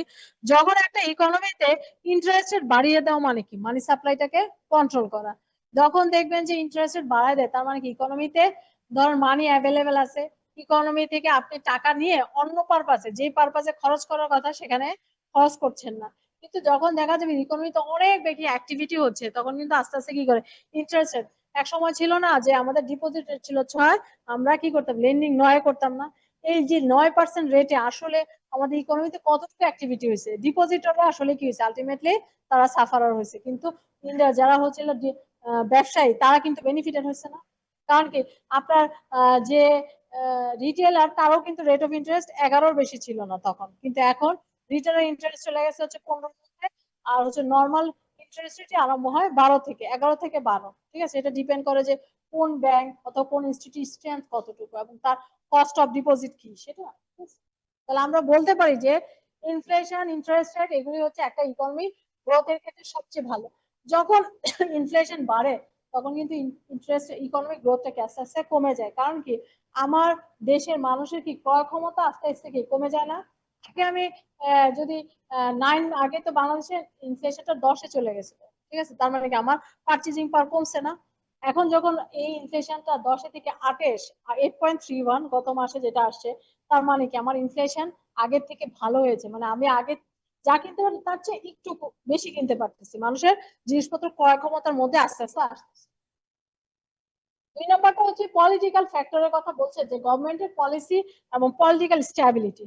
ধরেন বিদেশি ইনভেস্টররা কখন আপনার দেশে আপনি ইনভেস্টমেন্ট করবে, যখন একটা দেশের পলিটিক্যাল সিচুয়েশন স্ট্যাবলাইজ থাকবে, গভর্নমেন্ট কি পলিসি নিচ্ছে। ধরেন এটা তো আমাদের বাংলাদেশে, যে বাংলাদেশ না, প্রতিটা দেশেরই কিন্তু প্রতিটা সেক্টরের জন্য আলাদা আলাদা policy, industrial policy, agriculture policy. কেন না হয়, যাতে ওই দেশের ইন্ডাস্ট্রিগুলো ঠিকভাবে প্রোটেক্ট হয়, ঠিক আছে। তো কোন একটা দেশের ইনভেস্টমেন্ট কি হবে, সে দেশের পলিটিক্যাল স্টেবিলিটি এন্ড গভর্নমেন্ট কি পলিসি নিচ্ছে সেটার উপর ডিপেন্ড করে। যখন কোন একটা দেশে ইকোনমি পলিটিক্যাল সিচুয়েশন আনস্টেবল থাকবে, তখন ওই দেশে ধরেন ব্যবসা বাণিজ্যের অবস্থা খারাপ হবে, সে দেশে কোনো ফরেন ইনভেস্টমেন্ট আসবে না। মোট কথা ইকোনমিতে একটা বাজে সিচুয়েশন, যেমন ধরেন আমাদের দেশে কমে গেছে কেন, বিকজ অফ পলিটিক্যাল আনস্টেবিলিটি। আমাদের কোনো স্টেবল সিচুয়েশন নেই, কোনো দেশ আমাদের উপর আসলে কল নিতে চাচ্ছে না, কারণ কি সামনে কি সিচুয়েশন হবে। এখন যদি আমরা ডেমোগ্রাফিকের কথা বলি, ডেমোগ্রাফিক বলতে is a collection of characteristics that describe a group of people and how these characteristics affect an organization, community, region. মানে আমরা ধরেন কোন একটা ধরেন আমরা ট্রাইবাল, অথবা ধরেন সিলেট এলাকায় ডিমান্ড কি, সেটা কি ঢাকার সাথে কাজ করবে। ডেমোগ্রাফিক ফ্যাক্টর মানে ভাইটাল বিষয়, যে আপনি আসলে প্রোডাক্ট আর সার্ভিস যেটা দিবেন সেটা আসলে কোন জনপদের জন্য দিচ্ছেন, কোন এলাকায়, এই বিষয়টাও একটা ভাইটাল ইস্যু। এবং ডেমোগ্রাফিক ফ্যাক্টরস কি হচ্ছে, uncontrollable factor for the manager in the business environment and it is important for manager. Demographic বলতে বোঝায় যে একটা পপুলেশন, মানে একটা স্ট্যাটিস্টিক থাকে না, যে তাদের জেন্ডার কি, তারা এথনিসিটি কি, এজ কি, লোকেশন। ডেমোগ্রাফি হেল্প করে একটা কোম্পানিকে to define the market for their product and also determine the size and composition of the workforce. মানে যে কথাটা বললাম, যে আসলে আপনি যখন কোনো একটা প্রোডাক্ট আর সার্ভিস দিবেন, সেক্ষেত্রে ডেমোগ্রাফিক ফ্যাক্টরটা খুব বেশি ইম্পর্টেন্ট। মানে আপনার টার্গেট গ্রুপ অফ পিপুল কারা, এরা কি কোন জেন্ডারের। যখন বড় বড় কোম্পানি কোনো প্রোডাক্ট লঞ্চ করে, তখন তারা কিন্তু ডেমোগ্রাফিক ফ্যাক্টরটা সবচেয়ে বেশি দেখে, যে তারা কোন গ্রুপ অফ পিপলের জন্য প্রোডাক্টটা লঞ্চ করছে, তাদের আসলে কোন জেন্ডার, এটা কি ফিমেল, মেল অর ফিমেল কে টার্গেট করছে, এবং তারা কোন জনপদ, এটা রিলিজন, জানেন আমরা মুসলিম হইতে পারে, হিন্দু হইতে পারে, খ্রিস্টান হইতে পারে, বিভিন্ন এথনিসিটি আছে, এবং কোন লোকেশন। সে ধরেন ধানমন্ডি গুলশান এলাকার যে ডেমোগ্রাফিক, সেটা কি এলিফ্যান্ট, এই যে আপনার এটা কি বলেন আমাদের নীলক্ষেতের কি সেম ডেমোগ্রাফিক লাইফস্টাইল, তারপর হচ্ছে এখানের মানুষের চিন্তাধারা, যেটা মানে নর্মালি দুইটা এলাকা ডিফারেন্ট না। তো যখন একজন ডিজাইনার আর একজন ম্যানুফ্যাকচারার কোনো কিছু সার্ভিস লঞ্চ করবে, তখন সে গুলশানের জন্য যেটা করবে সেটা কিন্তু আপনার নীলক্ষেতের জন্য করবে না, কারণ কি তার কস্টিং বেড়ে যাবে না। বুঝা গেছে।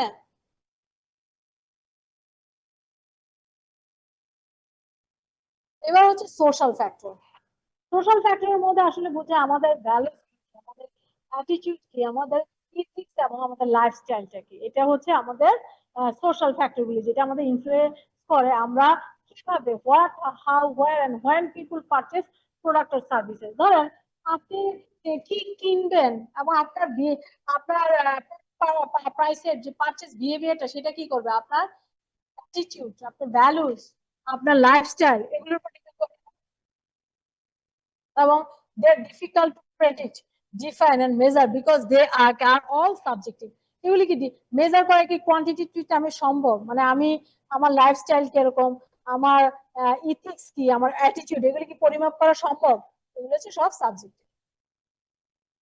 they also change as people move through different stage of life. ধরেন আমাদের শৈশব, কৈশোর, তারপর যৌবন, তারপর এইগুলির সাথে সাথে কি আমাদের সবকিছু চিন্তা চেঞ্জ হতে থাকে না, এটা তো হচ্ছে অলওয়েজ মুভিং, এটা আপনি কখনো ইচ্ছা করলে এটা আসলে স্থির থাকে না।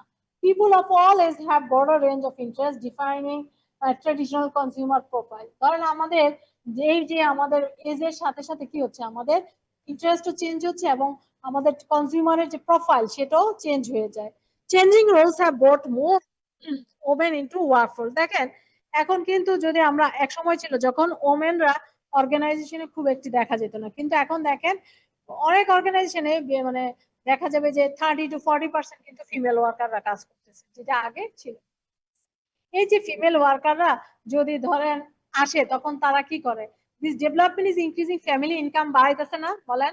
ফ্যামিলি ইনকামের সাথে সাথে কি করতেছে, heightening demand for time saving goods and services, changing family shopping pattern, impacting an individual ability to achieve a work life balance। ধরেন হাজবেন্ড ওয়াইফ দুইজনেই যদি কোনো একটা ফ্যামিলিতে ইনকাম করে, তাহলে কি হয়, তার হাজবেন্ড আগে যদি ধরেন ফর এক্সাম্পল 50,000 টাকা ইনকাম করতো, তার সাথে যদি ওয়াইফের 30,000 টাকা যোগ হয়, তাহলে কি 80,000, তাহলে কি হয়, সে আগে যে লাইফস্টাইল করতো এখন কি তার জন্য ভালো করতে পারতেছে না, সে কিছু সেভিংস করতে পারছে, সাথে সাথে তার কি ওয়ার্ক লাইফে একটা ব্যালেন্স হচ্ছে। এবার আমরা চিন্তা করি যে গ্লোবাল, বুঝা গেছে না সোশ্যাল ফ্যাক্টরটা? এবার আমরা বলবো হচ্ছে global factor. Global competition is basically an uncontrollable element in the external environment. যেমন গ্লোবালে এখন আমরা যদি চিন্তা করি ইরান এবং ইউএস এর যুদ্ধ, এটা কি গ্লোবাল ফ্যাক্টর না? এটা কি বাংলাদেশ কেন, পৃথিবীর কারোর কাছে কি এটা আসলে কন্ট্রোল করার ক্ষমতা আছে? এই যে তেলের প্রাইস বেড়ে যাচ্ছে, এর সাথে সাথে কি সাপ্লাই চেইনে যে ডিসরাপশন হচ্ছে, এটা কি আসলে এত সহজে মিট আপ করা সম্ভব? এই যে বাংলাদেশে বলা হচ্ছে যে আজকে থেকে 7টার পর থেকে সব মার্কেট তো বন্ধ, এবং রাস্তাঘাটে মনে হয় বিদ্যুৎ মনে হয় বলছে না 7টার সময় মার্কেট বন্ধ, এটা জানি, আর 8টার সময় বলছে মনে হয় এই যে বিভিন্ন বিল বোর্ড গুলি বন্ধ হয়ে যাবে। তাহলে কি ইলেকট্রিসিটি কনজাম্পশন, তার মানে কি এই যে ইরান এবং ইউএস এর যুদ্ধের কারণে আমরা যে এফেক্টটা হচ্ছে, এটা কি গ্লোবাল না? এই গ্লোবালের কারণে কি হচ্ছে, ব্যবসায়ীরা এফেক্টেড হচ্ছে না? এখন ধরেন রাস্তায় কি ছিনতাই বেড়ে যাবে না? ধরেন লাইট ইলেকট্রিসিটি নেই, আমরা তো বের হয়েছি ফর এক্সাম্পল, এখন বাসা যাইতে হবে না। প্রতিটা মানুষ আমরা যখন অফিস থেকে বলি যে আমরা আসলে বের হবো, এখন তো অফিস করে দিচ্ছে 10টা থেকে 5টা, কিন্তু আমরা কি আসলে 5টা বেরোতে পারি? বেরোনো সম্ভব না। তাও 6টার সময় বের হয়, তাও মানে দেখা যায় যে সারা জীবন জিজ্ঞেস হয় এত তাড়াতাড়ি কেন, মানে ভাবতে এরকম যে এত আগে কেন বের হয়ে গেলাম। ঠিক আছে, তো বলতেছে যে changes in leadership or changes in policy of other countries can have a bigger impact on a business, especially if it is one of our biggest trading partners হয়। যেমন ধরেন আমাদের ইউএস এর সাথে আমাদের বিজনেস আছে, কিন্তু ইরানের সাথে আমাদের অত বিজনেস আছে, কিন্তু আমরা তো হরমুজ প্রণালী ওই সাইড দিয়ে তো আমাদের তেল আসে, যেটা বাংলাদেশে একটা বিগার পোর্শন। সো এই অংশটা যখন এফেক্টেড হচ্ছে, সাথে সাথে কি তেলের প্রাইস বেড়ে যাচ্ছে না? এবং অলরেডি তো আমরা এফেক্টেড হয়েছি যে আমাদের প্রাইস বাড়ছে, কিন্তু সামনে যেটা বলতেছে যে ইম্পোর্ট যেটা করছে সেটার প্রাইস অনেক বেশি। তো ওই লটটা যখন আসবে, তখন কি বাংলাদেশে এমনি তো দাম পারলে বাড়ায় দেয়, তাহলে এই সিচুয়েশনে কি বাড়বে না? তো এটা কি আমাদের কারো কন্ট্রোলে আছে? Free trade agreement can be altered, or tariff that are charged by a certain country can be raised through having a detrimental effect on a business। ওই যে বলা হয় যে অনেক সময় আগে ছিল না যে ট্যারিফ, ট্যারিফ কেন ইম্পোজিশন করে? ট্যারিফ অনেক সময় বিদেশি, যেমন বাংলাদেশের উপর ইউএসএ যে গার্মেন্টস এর উপর আগে ছিল হচ্ছে কত পার্সেন্ট, 15%, সেখান থেকে 38% হয়ে গেছে। কেন সে এই ট্যারিফ ইম্পোজ করছে? সে চাচ্ছে যে তার দেশে যাতে আরএমজি সেক্টরটা ডেভেলপ হয়, আর বাংলাদেশকে ডিসকারেজ করতেছে যে তুমি ইউএসএ না, তুমি অন্য মার্কেটে যাও। ঠিক আছে, মানে কেন এই বড়, কেন এত বেশি আমরা কেন ট্যারিফ ইম্পোজিশন করা হয়? কোন দেশ কেন ট্যারিফ ইম্পোজ করে? কারণ তার ডোমেস্টিক প্রোডিউসারদেরকে সাথে যাতে যাতে সে সাপোর্ট দিতে পারে, এবং ইকোনমি, মানে আমরা যখন বলি যে ইউএসএ থেকে টাকা চলে আসতেছে না এক্সপোর্ট বাংলাদেশ অথবা যে কোনো দেশের জন্য, কিন্তু সে যদি ইন্টারনালি এটা ডেভেলপ করতে পারতো, তাহলে কি হতো, তার টাকাগুলি তার দেশেই থেকে যেত। এবং বলতেছে যে আবার বলা হচ্ছে যে, এবং এই ট্যারিফ ফলে যে সার্টেন কান্ট্রি এফেক্টেড হয়, যেটা আসলে কারো পক্ষে কন্ট্রোল করা সম্ভব না। তাহলে আমরা বুঝলাম যে গ্লোবাল ইকোনমিক ফ্যাক্টর একটা দেশের অর্থনৈতিক অবস্থা উন্নতির জন্য অথবা অবনতির জন্য সবচেয়ে বেশি গুরুত্বপূর্ণ ভূমিকা পালন করে। সেটা আমি ধরেন ইউএস এবং ইরানে ওদের যুদ্ধের পারমাণবিক কোনো কিছুতে আমি এফেক্টেড হলাম না, কিন্তু এটা তো হচ্ছিল ইকোনমিক ওয়ার না? এটাকে আমরা বলি ইকোনমিক ওয়ার, যে আসলে একটা দেশের সাথে আরেকটা দেশের শুধুমাত্র যে ফিজিক্যাল ওয়্যার না, এটা হচ্ছে একটা মেন্টাল ওয়্যার হচ্ছে, যে তোমার সব জিনিসপত্র বন্ধ করে দিচ্ছে, এর ফলে কি প্রোডাক্টের প্রাইস বেড়ে যাচ্ছে। মানুষের ডিমান্ড আছে, কিন্তু যদি ওই পরিমাণ সাপ্লাই দিতে না পারি, সেক্ষেত্রে কি প্রাইস বেড়ে যাচ্ছে, কিন্তু আমাদের ইনকাম তো লিমিটেড। আমি করতে কি অর্গানাইজেশন গুলি তার প্রফিট লস হচ্ছে, এবং আমরা যারা সাধারণ ভোক্তা, আমাদের কি হচ্ছে, জীবনযাত্রার মান কি হচ্ছে, ডিটোরিয়েট হচ্ছে না? এরপর বলা হচ্ছে যে কম্পিটিটিভ ফোর্স ফ্যাক্টর। হ্যাঁ, outside factor that a business can not control, কিছু কম্পিটিটিভ ফ্যাক্টরস আছে যেগুলো আসলে বিজনেসের পক্ষে কন্ট্রোল করা সম্ভব না। They include direct industry competition, customer সাপ্লায়ারের একটা পাওয়ার আছে, সাবস্টিটিউশন প্রোডাক্টের একটা থাকে, broader macroeconomic trend like technology, the economy and regulation. Company must monitor these forces to adjust their strategy and survival. কি বলা হচ্ছে, যেমন ধরেন কোন একটা প্রোডাক্ট, কোন একটা আমরা চিন্তা করি যে একটা ইন্ডাস্ট্রির কথা, যে আগে R&D সেক্টরে কয়েকজন বিগ বিগ জায়ান্ট যারা ছিল ম্যানুফ্যাকচার, এখন যদি নতুন আরেকজন ম্যানুফ্যাকচারার খুব স্ট্রং তার ক্যাপাসিটি এবং হচ্ছে ইফিসিয়েন্টলি সে প্রডিউস করা আরম্ভ করে, এবং ভালো ভালো বায়াররা ধরেন বাংলাদেশে যারা ছিল টপ আসতো, তারা যদি ওই এক্স আমার কাছ থেকে আরেকজন ব্যক্তির কাছে চলে যায়, সেটা কি তার কম্পিটিটিভ ফ্যাক্টর হয়ে গেল না? এটা একটা ফ্যাক্টর। সেকেন্ড হচ্ছে যদি কনজিউমার এবং সাপ্লায়ারের বার্গেনিং পাওয়ার বেড়ে যায়। এখন ধরেন আমাদের বাংলাদেশে আমাদের তো ট্যারিফ বাড়তেছে, কিন্তু বায়াররা কিন্তু যারা হচ্ছে এক্সপোর্টার, আমরা তো এক্সপোর্টার, ইম্পোর্টাররা কিন্তু প্রাইস বাড়াইতেছে না, এবং তারাই কিন্তু ডিকটেট করে দেয় আপনি কোন সাপ্লায়ার থেকে প্রোডাক্ট নেবেন, সাপ্লাই থেকে র মেটেরিয়াল গুলি আপনি নিবেন। এবং এই সাপ্লায়ারের পাওয়ার বার্গেনিং করা অনেক বেশি, কারণ কি তাহলে তো বায়ার আগে থেকে বলে দিছে যে তুই আমার থেকে তোমাকে নিতে হবে, এবং সে তো অন্য থেকে নেয়, তাহলে কি এই ফ্যাক্টর গুলি হচ্ছে আমার কম্পিটিটিভ ফ্যাক্টর। সেকেন্ড হচ্ছে সাবস্টিটিউট প্রোডাক্ট। এখন যদি আপনার যে প্রোডাক্ট, সেই প্রোডাক্টে যদি সাবস্টিটিউট বের হয়ে যায়, তাহলে কি আপনার বার্গেনিং করাটা কমে যায় না? মানে আমি যে প্রোডাক্টটা উৎপাদন করছি অথবা যে সার্ভিসটা দিচ্ছি, তার যদি ধরেন এখন এর কথা বলতেছে না, ধরেন আমি যে ফিজিক্যালি ক্লাস করতে আসছি, এখন আমি ফিজিক্যালি ক্লাস না নিয়ে আমার সাবস্টিটিউশন কি হয়েছে, এআই হয়ে গেছে না? ফর এক্সাম্পল বলা হচ্ছে যে কয়দিন পর মানুষ আর কাজ করতে পারবে না, ফাইন্যান্সিয়াল অ্যানালাইসিস আর মানুষের করতে হবে না, সে কি করবে, এআই দিয়ে আপনি ফাইন্যান্সিয়াল অ্যানালাইসিস করতে পারবে।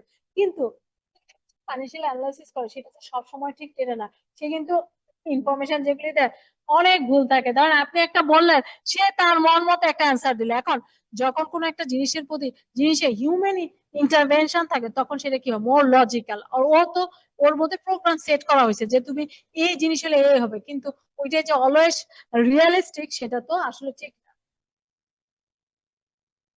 তারপর হচ্ছে একটা দেশে যদি technological macro economic just technology regulation economic overall situation change হয়, সেটা হচ্ছে আসলে তার ব্যবসাকে প্রভাবিত করে। Company must monitor this forces to adjust their strategy and survive. A company cannot control their competitors' action, but they can control how they react by rising or lowering price, alter expanding product offering, changing market strategy, expanding to new market. যেটা কারণ কম্পিটিটরের এই force গুলি কিন্তু আসলে control করা সম্ভব না। সেক্ষেত্রে ম্যানুফ্যাকচারার অথবা সেই সার্ভিস প্রোভাইডার সে কি করতে পারে, সে এই যে প্রাইস বাড়া কমার ফলে সে কি রিয়াক্ট করবে, সে তার স্ট্র্যাটেজি তৈরি করবে, সে অল্টারনেটিভ প্রোডাক্টে যাইতে পারে, সে কি করতে পারে তার মার্কেট স্ট্র্যাটেজি তৈরি করতে পারে নতুন, এবং সে কি করতে নতুন মার্কেটে প্রবেশ করতে পারে। বুঝা গেছে কম্পিটিটিভ ফ্যাক্টরসটা? দেখেন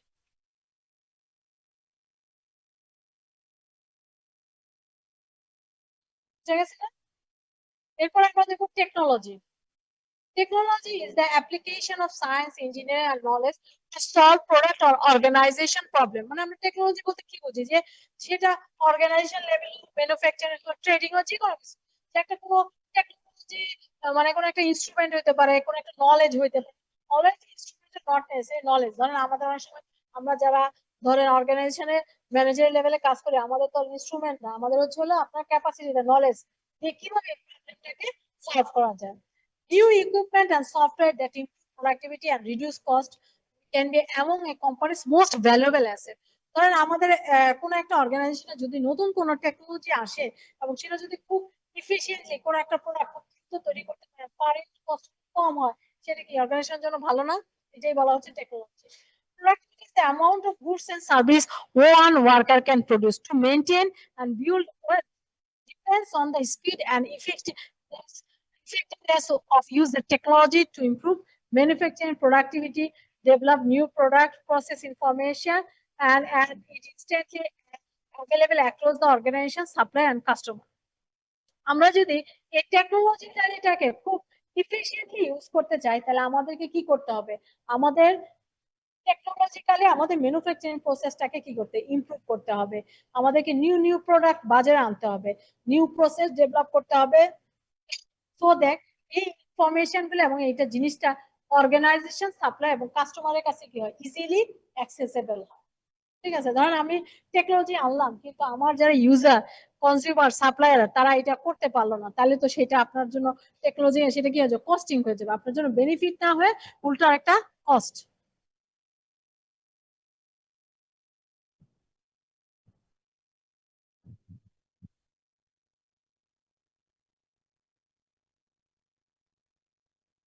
এটা আমরা একটা 7টা এক্সটার্নাল ফ্যাক্টর দেখলাম। এখন এই বিজনেস এবং ইকোনমিক্স কিভাবে ভাগ করে সেটা আমরা দেখবো।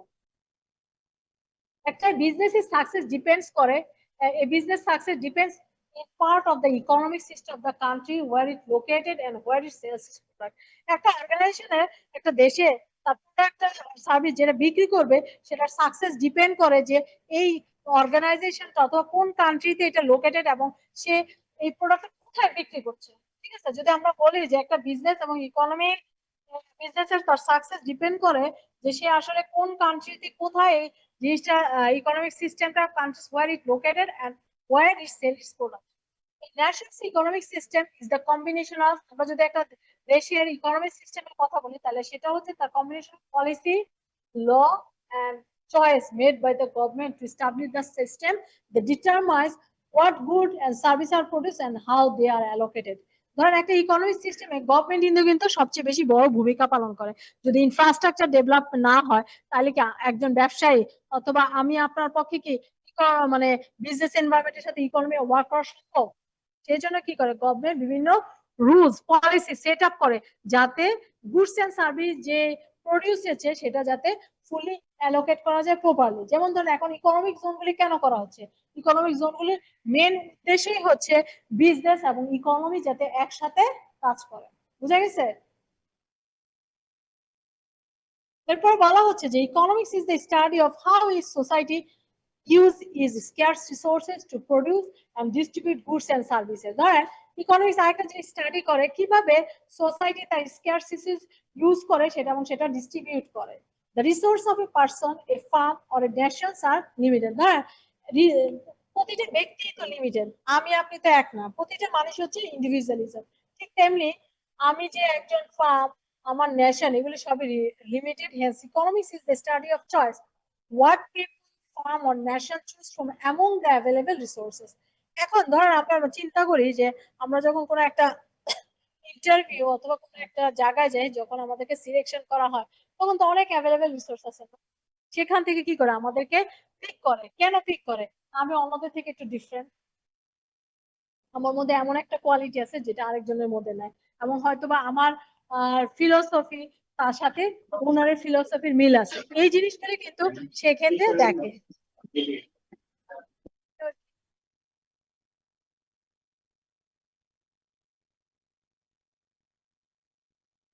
সেজন্য বলা হয়েছে যে every economy is concern with what type and amounts of goods or service should be produced, how they should be produced and for whom. মানে এভরি ইকোনমি কি দেখে যে কি গুডস এন্ড সার্ভিস প্রডিউস হবে, কিভাবে সে প্রডিউস হবে, for কাদের জন্য। The decision are made by the market place, government and board. মানে কি কখন কি প্লেস হবে সেটা সে দেশের মার্কেট প্লেস এবং গভর্নমেন্ট কিন্তু ডিসাইড করে। ধরেন আমি একটা ইচ্ছা করলে প্রোডাক্ট আনলাম কিন্তু ডিমান্ড নাই, তাহলে কি আমি অ্যাবলিশ হয়ে যাবো না? গভর্নমেন্ট কি করে, আমাকে বিভিন্ন প্যাট্রোনাইজ করে। আসলে বাংলাদেশে গভর্নমেন্ট যেভাবে আরএনজি সেক্টরটাকে প্যাট্রোনাইজ করছে, আমাদের লেদার সেক্টরটাকে কিন্তু সেভাবে প্যাট্রোনাইজ করে না। তাহলে কি হতো, আজকে আমাদের লেদার সেক্টরটা আরো বেশি ফ্লারিশ হতো। যেমন আমাদের শ্রিম, আমাদের যে ফ্রোজেন ফুড, ধরেন চিন্তা করেন যে আমাদের কিছু ফ্রুটস আছে না যারা হচ্ছে আমাদের সিজনাল ফ্রুট, এই যে ধরুন কাঁঠালের কথা, যে ফ্রুটের কথা, কাঁঠাল তো বাংলাদেশে পৌঁছা যাচ্ছে না। তারপরে ধরেন আনারস, কিছু ফ্রুট আছে মানে ফ্রুটস আছে যেগুলি যদি গভর্নমেন্ট কোল্ড স্টোরেজ অথবা অন্য কিছু করে তাহলে কিন্তু ফ্রোজেন করে আমাদের কি হয়, আমরা অনেক টাকা এক্সপোর্ট করে আর্ন করতে পারি না। দেখবেন যে আমাদের বাংলাদেশের ফ্রুটস গুলি কি একটা সিজন আসে খুব অল্প সময়ের জন্য পচে যায় না, দেখবেন যে এক টাইমে কাঁঠাল, কলা, আম, লিচু সব একসাথে আসে না, জাম বলতেছি তো। দেখা যায় যে আপনি একটা জাম কিনলেন, জামের সিজনই তো থাকে 10-15 দিন, দেখা যায় যে জাম কি প্রিজার্ভ করা যায় না। কিন্তু যদি কোল্ড স্টোরেজ অথবা বিদেশে যেভাবে প্রিজার্ভ করে সেভাবে যদি আমাদের দেশে আমাদের মানে ফ্রুটস যে আমাদের ধরেন দেশীয় যে ফ্রুটস গুলো ওগুলিকে যদি প্রিজার্ভ করা যায় তাহলে খুব ভালো হতো। যেমন আমাদের পটেটো, বাংলাদেশে যে পরিমাণ আলু উৎপাদন করা হয় যদি বাংলাদেশ থেকে এটা এক্সপোর্ট করা হয় তো কোয়ালিটি, তাহলে কি আমরাও একটা ভালো খাত হইতো না, কিন্তু কি বাংলাদেশে দেখা যাচ্ছে লোকালি দেখা যাচ্ছে যে যারা কৃষক তার প্রোডাকশন যে কস্ট হইতেছে এখন 25 টাকা আলু বিক্রি করে তার পক্ষে সম্ভব হচ্ছে না। সো কি হয়েছে, সে ডিমোটিভেটেড হয়ে সে আর কোনো কিছু করতেছে না। বাংলাদেশে পাম্পকিং এর কথা চিন্তা করেন, যে পরিমাণ মানে আমাদের দেশে ওই যে কুমড়া, বিদেশে দেখেন কুমড়া দিয়ে কত কিছু করে, কিন্তু বাংলাদেশে কি কোনো কিছু করে? আমরা শুধু সবজি হিসাবে খাই, এটা কি কোনো ফ্রুটস? বিদেশে দেখবেন যে ড্রাই ফ্রুটস থেকে আরম্ভ করে কত আইটেম তৈরি করে। তো বাংলাদেশ থেকে যদি আমরা ভেজিটেবলস, ফ্রুটস এগুলিকে এক্সপোর্ট এবং এগুলি প্যাট্রোনাইজের জন্য যদি গভর্নমেন্ট বিভিন্ন ইনিশিয়েটিভ নিত, তাহলে কিন্তু আরো ভালো ভোক্তা আসতো। মানে আরো আমরা কি বলতাম, বিভিন্ন ম্যানুফ্যাকচারার আসতো, বিভিন্ন ওনার আসতো, এবং সেক্ষেত্রে ব্যাংকও কিন্তু এগ্রি ক্ষেত্রে বেশ দিত। যেমন প্রাণ প্রাণ এগ্রো, যেমন ধরেন কৃষকদেরকে বিভিন্ন এগ্রিকালচার পারপাসে আমরা যেমন ব্যাংক থেকে দেই লোন, তারা আবার তাদের ডিলারদেরকে লোন দেয়। সো প্রাণ কি করতেছে, প্রাণ স্কোয়ার তারা মরিচ মানে বিভিন্ন ওই যে কমোডিটি আইটেম গুলি যেগুলো আমরা ব্যবহার করি সেগুলি করতেছে। কিন্তু ফ্রুটস এবং ভেজিটেবল এটা নিয়ে কিন্তু কেউ অত বেশি, কারণ এটা হচ্ছে পেরিশেবল আইটেম, এটাকে প্রিজার্ভ করা এগুলি কিন্তু গভর্নমেন্টের সহায়তা ছাড়া সম্ভব না। সো এগুলি যদি দেখতো তাহলে কিন্তু বাংলাদেশে ধরেন এক্সপোর্টের এটা একটা খাত হতো, এবং সেটা কি তো ইকোনমিক ডেভেলপমেন্টে তো অনেক এমপ্লয়মেন্ট জেনারেশন হতো না, অনেক হতো। এবার আমরা একটা দেখি global economic system. Business and other organization operates according to the economic system of their home country. যেমন আমাদের দেশে কোন ইকোনমিক সিস্টেমটা কিরকম চলবে সেটা কি আমাদের নিজেদের এনভায়রনমেন্টের হোম ইকোনমিক্স এর কান্ট্রি ইকোনমিক সিস্টেমের উপর ডিপেন্ড করে। The world's major economic system falls into two broad categories. একটা হচ্ছে ফ্রি মার্কেট, যেটাকে আমরা বলি ক্যাপিটালিজম, আর একটা হচ্ছে প্ল্যানেট ইকোনমি, which ইনক্লুড করে কমিউনিজম এবং সোশ্যালিজম রে। আর একটা হচ্ছে মিক্সড মার্কেট। হ্যাঁ, মেইনলি দুইটা, একটা হচ্ছে ফ্রি মার্কেট আর একটা হচ্ছে প্ল্যানেট ইকোনমি, আর একটা আছে মিক্সড মার্কেট যেখানে incorporates elements from more than one economic system. এবং এদের major differentiator, the major differentiator এমন economic system is whether the government or individual decide how to allocate করবে এই limited resources, the factors of production, that is individual or organisation to best satisfy unlimited work. এই যে আমরা বলতেছি free market, planet economics এর কথা, এগুলি আসলে কিভাবে ডিসাইড হবে? আমাদের যেহেতু রিসোর্স স্কেয়ার, আমাদেরকে প্রথমে কি করতে হবে, কিভাবে বেস্ট আমরা এই ফ্যাক্টরস অফ প্রোডাকশন গুলিকে অ্যালোকেট করে আনলিমিটেড ওয়ানটাকে স্যাটিসফাই করতে পারি। What's goods and service to be produce and in what quantities. আমরা যে গুডস এন্ড সার্ভিসটা প্রডিউস করবো, ধরেন ডিমান্ড আছে আমার 100 ইউনিট, আমি যদি 120 ইউনিট করি তাহলে কি হবে, এক্সট্রা হয়ে যাবে, সেটা কি পচে যাবে না? ঠিক এমনি হচ্ছে আমাদের ভেজিটেবল ফ্রুটস গুলো, এরকম হচ্ছে না যে হাজার হাজার টন আনারসে মানে বিভিন্ন টাইমে যে ফ্রুটস গুলো আসে পচে যেতেছে না আমরা খাই, যেমন পেঁপে, পেয়ারার সিজনে আমাদের কি পেয়ারা, পেঁপের সিজনে পেঁপে, এগুলো কি পচে যাচ্ছে না? ওয়ার্ডস তারপর বলা হচ্ছে যে how and by whom these goods and services are produced. এই গুডস এন্ড সার্ভিস গুলো আসলে কাদের দ্বারা প্রডিউস হবে এবং আমরা কিভাবে ডিস্ট্রিবিউট করব কনজিউমারের মাধ্যমে, এটাও কিন্তু ডিটারমাইন করতে হবে। Manager must understand and adopt the economic system into which they operate. এখন আমাদের যে অর্গানাইজেশন, সেই অর্গানাইজেশন আসলে ম্যানেজার ডিটারমাইন করবে আসলে আমরা কোথায় আছি, কোন ইকোনমিক সিস্টেমের মধ্যে আছি, এবং কিভাবে করলে আমাদের অর্গানাইজেশনের স্বার্থটা রক্ষা হবে সেটা সেদিকে দেখে। Companies internationally may discover that they must make changes in production and selling method to accommodate the economic system of other countries.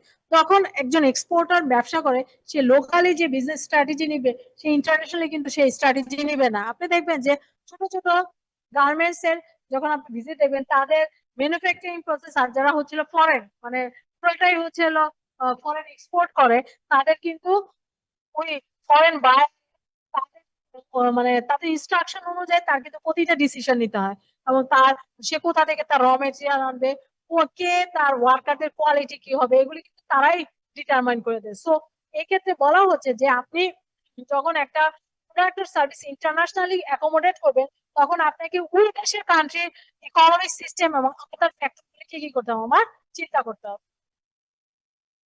বুঝে গেছে? এখন এই যে আমাদের ইকোনমিক কথা আমরা বলতেছি, এখানে কি আছে, ক্যাপিটালিজম আছে, সোশ্যালিজম আছে, কমিউনিজম আছে এবং মিক্সড ইকোনমি।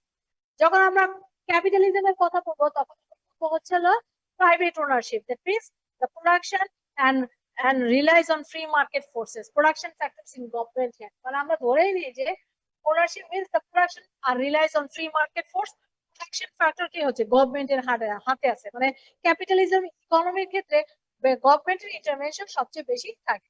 আর সোশ্যালিজমে বলে যে social friendship and government planning to achieve greater equality, মানে সোশ্যালিজমে কি সবাই সমান এটা ধরে নেওয়া হয় এবং তাদের মেন উদ্দেশ্য হচ্ছে ওয়েলথটা ফেয়ারলি ডিস্ট্রিবিউট হয়েছে এবং কি ধনী দরিদ্র রিচ এবং পুয়ার পিপলের মধ্যে যে গ্যাপটা আছে সেটা কি করে সে মিনিমাইজ করে, যেটা হচ্ছে সোশ্যালিজম। আর কমিউনিজম হচ্ছে কমপ্লিটলি পাবলিক ওনারশিপ থাকে, পাবলিক সে কি করে সোশ্যাল ক্লাস থাকে সে বিলুপ্ত করে দেয়। তাদের মেন গোল থাকতে হচ্ছে classic society where people share things equally and get what they did, মানে সোশ্যালিজমে কমিউনিজমে বলা হচ্ছে যে এখানে কোনো ক্লাস থাকবে না, সবাই সমান থাকবে এবং যার যেটা নিড সে সেটা পাবে। আর মিক্সড ইকোনমিটা হচ্ছে বোথ ক্যাপিটালিজম এবং সোশ্যালিজম, মানে এই যে ক্যাপিটালিজমে বলতেছে প্রাইভেট সেক্টরের উপরে, আর কমিউনিজম ক্যাপিটালিজম বলতেছে প্রাইভেট, আর সোশ্যালিজম বলতেছে কি ওনারশিপটা থাকবে হচ্ছে গভর্নমেন্ট সব কিছু প্ল্যান করবে। তো মিক্সড ইকোনমি হচ্ছে both capitalism and socialism allowing both private enterprise and government to intervene in the certain sector to balance individual freedom with social goals, মানে আমাদের বলা হচ্ছে মিক্সড ইকোনমিতে আপনার গভর্নমেন্টের ইন্টারভেনশন থাকবে, সাথে সাথে প্রাইভেট সেক্টরের ইন্টারভেনশন থাকবে এবং তাদের মেন উদ্দেশ্য থাকবে ইকোনমির গোল এবং সোশ্যাল গোল অ্যাচিভ করা। বুঝা গেছে? দেখেন এটাকে যদি আমরা একটু দেখাই সেটা হচ্ছে যে যেমন ক্যাপিটালিজমটা একটু দেখেন, relies on consumption choice made by consumer, individual আমি চয়েস করব কি হবে, এবং কনজিউমার ডিকটেট করবে what is produced, how much is produced and how much things cost, মানে আমি অ্যাজ এ কনজিউমার আমি ডিকটেট দিব কি প্রোডিউসড হবে, কতটুকু হবে, হাউ মাচ এই কস্টিংটা হবে। আর ক্যাপিটালিজমে বলা হচ্ছে যে আপনার এখানে ক্যাপিটালিজম মার্কেটে যেমন ধরেন ইউএস, এটা একটা ক্যাপিটালিজম মার্কেটের example, South Korea, Singapore, Germany, Great Britain and United States, হ্যাঁ এরা হচ্ছে আমার যেখানে ভোক্তারাই সবকিছু ডিটারমাইন করে। এটার অ্যাডভান্টেজটা কি, এখানে ইন্ডিভিজুয়াল ফ্রিডম ফর অল, যেখানে গভর্নমেন্ট ইন্টারভেনশন থাকে না, ভ্যারাইটি অফ চয়েস, তারপর high degree of consumer satisfaction থাকে। আর লিমিটেশন কি, যারা রিওয়ার্ড অনলি তারাই reward only productive people, worker and business face হচ্ছে আনসার্টেনটি, মানে এখানে কম্পিটিশন যেহেতু গভর্নমেন্ট থাকে না, নট এনাফ পাবলিক গুডস, এখানে এডুকেশন হেলথ এগুলি থাকে না, আনএমপ্লয়মেন্ট অনেক বেশি থাকে, must reward against market failure, এখানে কিন্তু মার্কেট ফেল হওয়ার সম্ভাবনা আছে, কারণ কি এখানে গভর্নমেন্টের কোনো ইন্টারভেনশন নাই। এখানে এই ক্যাপিটালিজম তিনটা কোশ্চেন অ্যান্সার দেয়, what will be produced, what the consumer কি প্রডিউস করবে যেটা কনজিউমার চায়, এবং how it will be produce, how will it be produce, এটা হচ্ছে এন্টারপ্রেনার ডিটারমাইন করে, entrepreneur will response to demand, demand যা আছে সে অনুযায়ী সে রেসপন্স করে, and for whom it will be produce সে বলতেছে whoever is willing to work for it, মানে যার এফোর্ট আছে সেই করতে পারে। তাহলে মানে আমি যে হোয়াট হাউ এন্ড ফর হুম এই তিনটা কোশ্চেন আনসার পেলাম না ক্যাপিটালিজমের ক্ষেত্রে, সেখানে বলতেছে যে কনজিউমার যা চায় তাই, এবং কিভাবে হবে এন্টারপ্রেনার তার ডিমান্ড অনুযায়ী সাপ্লাই দিবে, এবং যে ফর হুম কাদের জন্য, whoever is willing to work for it. ঠিক আছে, এরপরে আমরা বলতেছি সোশ্যালিজম। সোশ্যালিজমের মধ্যে হচ্ছে এটা একটা অথরিটি, গভর্নমেন্ট হ্যাজ অ্যান্সার তিনটা big question, what how and for whom, government decide the need of the people, the best way to produce it and for ever. ঠিক আছে, যেমন চায়না কি একটা সোশ্যালিজম না, দেখেন চায়না, নর্থ কোরিয়া এবং Cuba হচ্ছে হলো এর example, and that is very little if any input from the people. তারা কি নর্থ কোরিয়া বা কিউবা এবং হচ্ছে চায়না, তারা কি ইন্ডিভিজুয়াল আমাদের জনগণের কোনো কথা শুনে, তারা কি নিজেদেরটা নিজেরা করে। এবং এখানে তিনটা অ্যাডভান্টেজ হচ্ছে basic needs take care of, দেখাচ্ছে বেসিক নিডের উপর গভর্নমেন্ট যেহেতু সে কি করে মানুষের খাদ্য বস্ত্র বাসস্থানের উপর এমফেসাইজ দেয়, education public health service very cost কম থাকে, ভেরি লিটল আনএমপ্লয়মেন্ট থাকে। আর ডিসঅ্যাডভান্টেজ হচ্ছে আফটার মিট কখনোই need does not meet wants, no incentive, requires large bureaucracy থাকবে, তারপর হচ্ছে new and different idea discuss করা হয়, নো মানে ইন্ডিভিজুয়ালের কোনো রুম থাকে না, মানে আমার ব্যক্তি স্বাধীনতা কোনো কিছু থাকবে না, মতামত ক্যাপাসিটি থাকে না। এবং এখানে তিনটা ব্রেক কোশ্চেন যেটা ছিল হোয়াট, বলতেছে হোয়াট এভার গভর্নমেন্ট ডিসাইড, আমি কি প্রডিউস করবো সেটা গভর্নমেন্ট ডিসাইড করে দিবে। হাউ, কিভাবে, government will tell someone to make it, government dictate করে দিবে তুমি করবা। ফর হুম, বলে দিবে যে whoever the government decide a need, যার জন্য দরকার হবে গভর্নমেন্টই বলে দিবে ও এটা দরকার, ও এটা পাবে।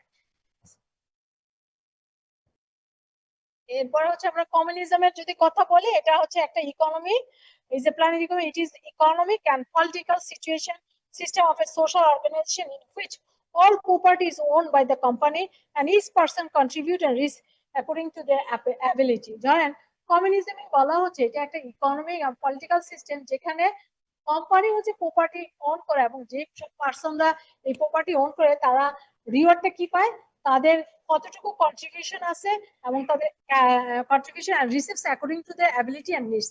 The state owns all land, machine, building and infrastructure. Personal property are abolished করা হয় কমিউনিজমে। The state set the production target for all goods and service, কমিউনিজমের ক্ষেত্রে।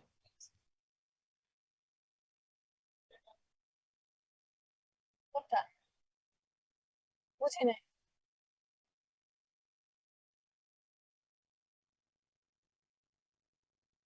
স্টেট বলতে আমি বোঝানো হয়েছিল দেশ, মানে ওই দেশের আহ আপনার বলতেছি যে the economics and politics social organization is the property is owned by the company, মানে ইস পার্সনের কথা বলে হচ্ছে সেই হচ্ছে ধরেন আপনি একটা কোম্পানির মালিক ওনার, আপনি হচ্ছেন সবকিছুর মালিক এবং আপনার যে কন্ট্রিবিউশন আছে সে অনুযায়ী আপনি কি করতেছেন, হোল্ড করছেন, ঠিক আছে।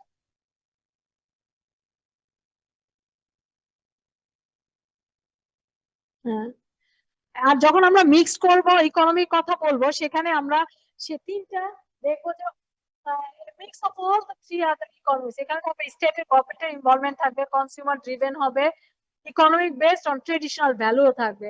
This is really what USA ইকোনমিকে বলা হয় মিক্সড ইকোনমি, যেমন ওবামা কেয়ার, তারপর bail out, yet consumer driven, family own stores and corporation, এগুলিকে বলা হচ্ছে মিক্সড ইকোনমিতে কি থাকবে, গভর্নমেন্ট ইন্টারভেনশন থাকবে, কনজিউমারের থাকবে এবং হচ্ছে ইকোনমিক্স এর বিভিন্ন আসপেক্ট দেখবে এবং কনজিউমারের ভ্যালু গুলিও দেখবে। এবং এটা হচ্ছে লাস্টে এই যে স্লাইডে ধরেন আমরা দেখতে পারি যে কম্পারিজন। আজকে এই পর্যন্ত, এখন এর মধ্যে আপনাদের কোনো কোশ্চেন থাকলে করেন, বলেন। বুঝিনি আসলে কমিউনিজম আর সোশ্যালিজম কিন্তু একদম কাছাকাছি। হ্যাঁ, যেমন ধরেন আমরা যখন সোশ্যালিজমের কথা বলি তখন সবাই যে সোসাইটিতে সকলের দিকটার উপর বেশি এমফেসাইজ দেওয়া হয়, যে সব বিপদ মানে গভর্নমেন্টই হচ্ছে সোশ্যালিজমের কথা বলা হলো আবার তারা কি করে, গভর্নমেন্ট ইন্টারভেনশন সবচেয়ে বেশি থাকে না, তারা কি করে গভর্নমেন্ট ডিক্টেট করে কি হবে কি হবে না। এটা হচ্ছিল আমার কমিউনিজমের কথা, সোশ্যালিজম। হ্যাঁ, সোসাইটির পর্ব তারা নিয়ে কমিউনিজমও more or less দেখবেন হচ্ছে এই যে একটু যদি বড় করি তাহলে বড় দাঁড়ান, কমিউনিজম আর সোশ্যালিজম তো একদম মানে এখানে কমিউনিজম হচ্ছে government own all the most enterprise, হ্যাঁ, কমিউনিজম। আর সোশ্যালিজম হচ্ছে ইন্ডাস্ট্রি সাচ এজ হচ্ছে railway, utility by the government but other very high taxation, এগুলি হচ্ছে তো কমিউনিজমের ক্ষেত্রে হচ্ছে গভর্নমেন্টের ইন্টারভেনশন সবচেয়ে বেশি থাকে, সোশ্যালিজমের ক্ষেত্রেও থাকে এবং গভর্নমেন্ট কন্ট্রোল করে মার্কেট, কিন্তু সোশ্যালিজমের ক্ষেত্রে কিছু কন্ট্রোল করে গভর্নমেন্ট, কিছু করে হচ্ছে আপনার প্রাইভেট সেক্টরও করে। এখানে এই ডিফারেন্স যে কমপ্লিট গভর্নমেন্ট কন্ট্রোল করে হচ্ছে কমিউনিজমের ক্ষেত্রে, কিন্তু সোশ্যালিজমের ক্ষেত্রে ম্যানেজমেন্ট এবং হচ্ছে ম্যানেজমেন্টের ইন্টারভেনশনও থাকে গভর্নমেন্টের সাথে সাথে, এবং হচ্ছে তারা যে no incentive to work hard or produce quality প্রোডাক্টের ক্ষেত্রে কমিউনিজমে কোনো রিওয়ার্ড দেওয়া হয় না, কিন্তু প্রাইভেট সেক্টর এখানে ইনসেন্টিভ পায় হচ্ছে সোশ্যালিজম ইয়ের ক্ষেত্রে, আপনার সোশ্যালিজমে যেটা বললাম সেটার ক্ষেত্রে পায়, এবং central management by the government. এবং এখানে হচ্ছে সোশ্যালিজমের ক্ষেত্রে গভর্নমেন্টের পাশাপাশি আপনার বিভিন্ন প্রাইভেট অর্গানাইজেশন এবং ব্যুরোক্রেটিক পার্টিসিপেশনটা থাকে। বুঝা গেছে? মিক্সড তিনটাই থাকবে, ইন্ডিভিজুয়াল অ্যাজ এ কনজিউমার আপনার থাকবে, গভর্নমেন্ট থাকবে এবং হচ্ছে পারিপার্শ্বিক যে সিচুয়েশন গুলো আছে সেগুলো কি করবে, ইকোনমিকে ডিটারমাইন করবে। করতে সাহায্য করবে, বুঝেন না? মানে ধরেন আপনি এজ এ কনজিউমার আপনি চাচ্ছেন যে আমি এই জিনিসটা করতে চাই, এবং গভর্নমেন্ট কি করবে, আপনাকে সাপোর্ট দিবে, প্যাট্রোনাইজ করবে, তখনই ইকোনমিতে এটা অ্যাচিভ হবে। Thank you.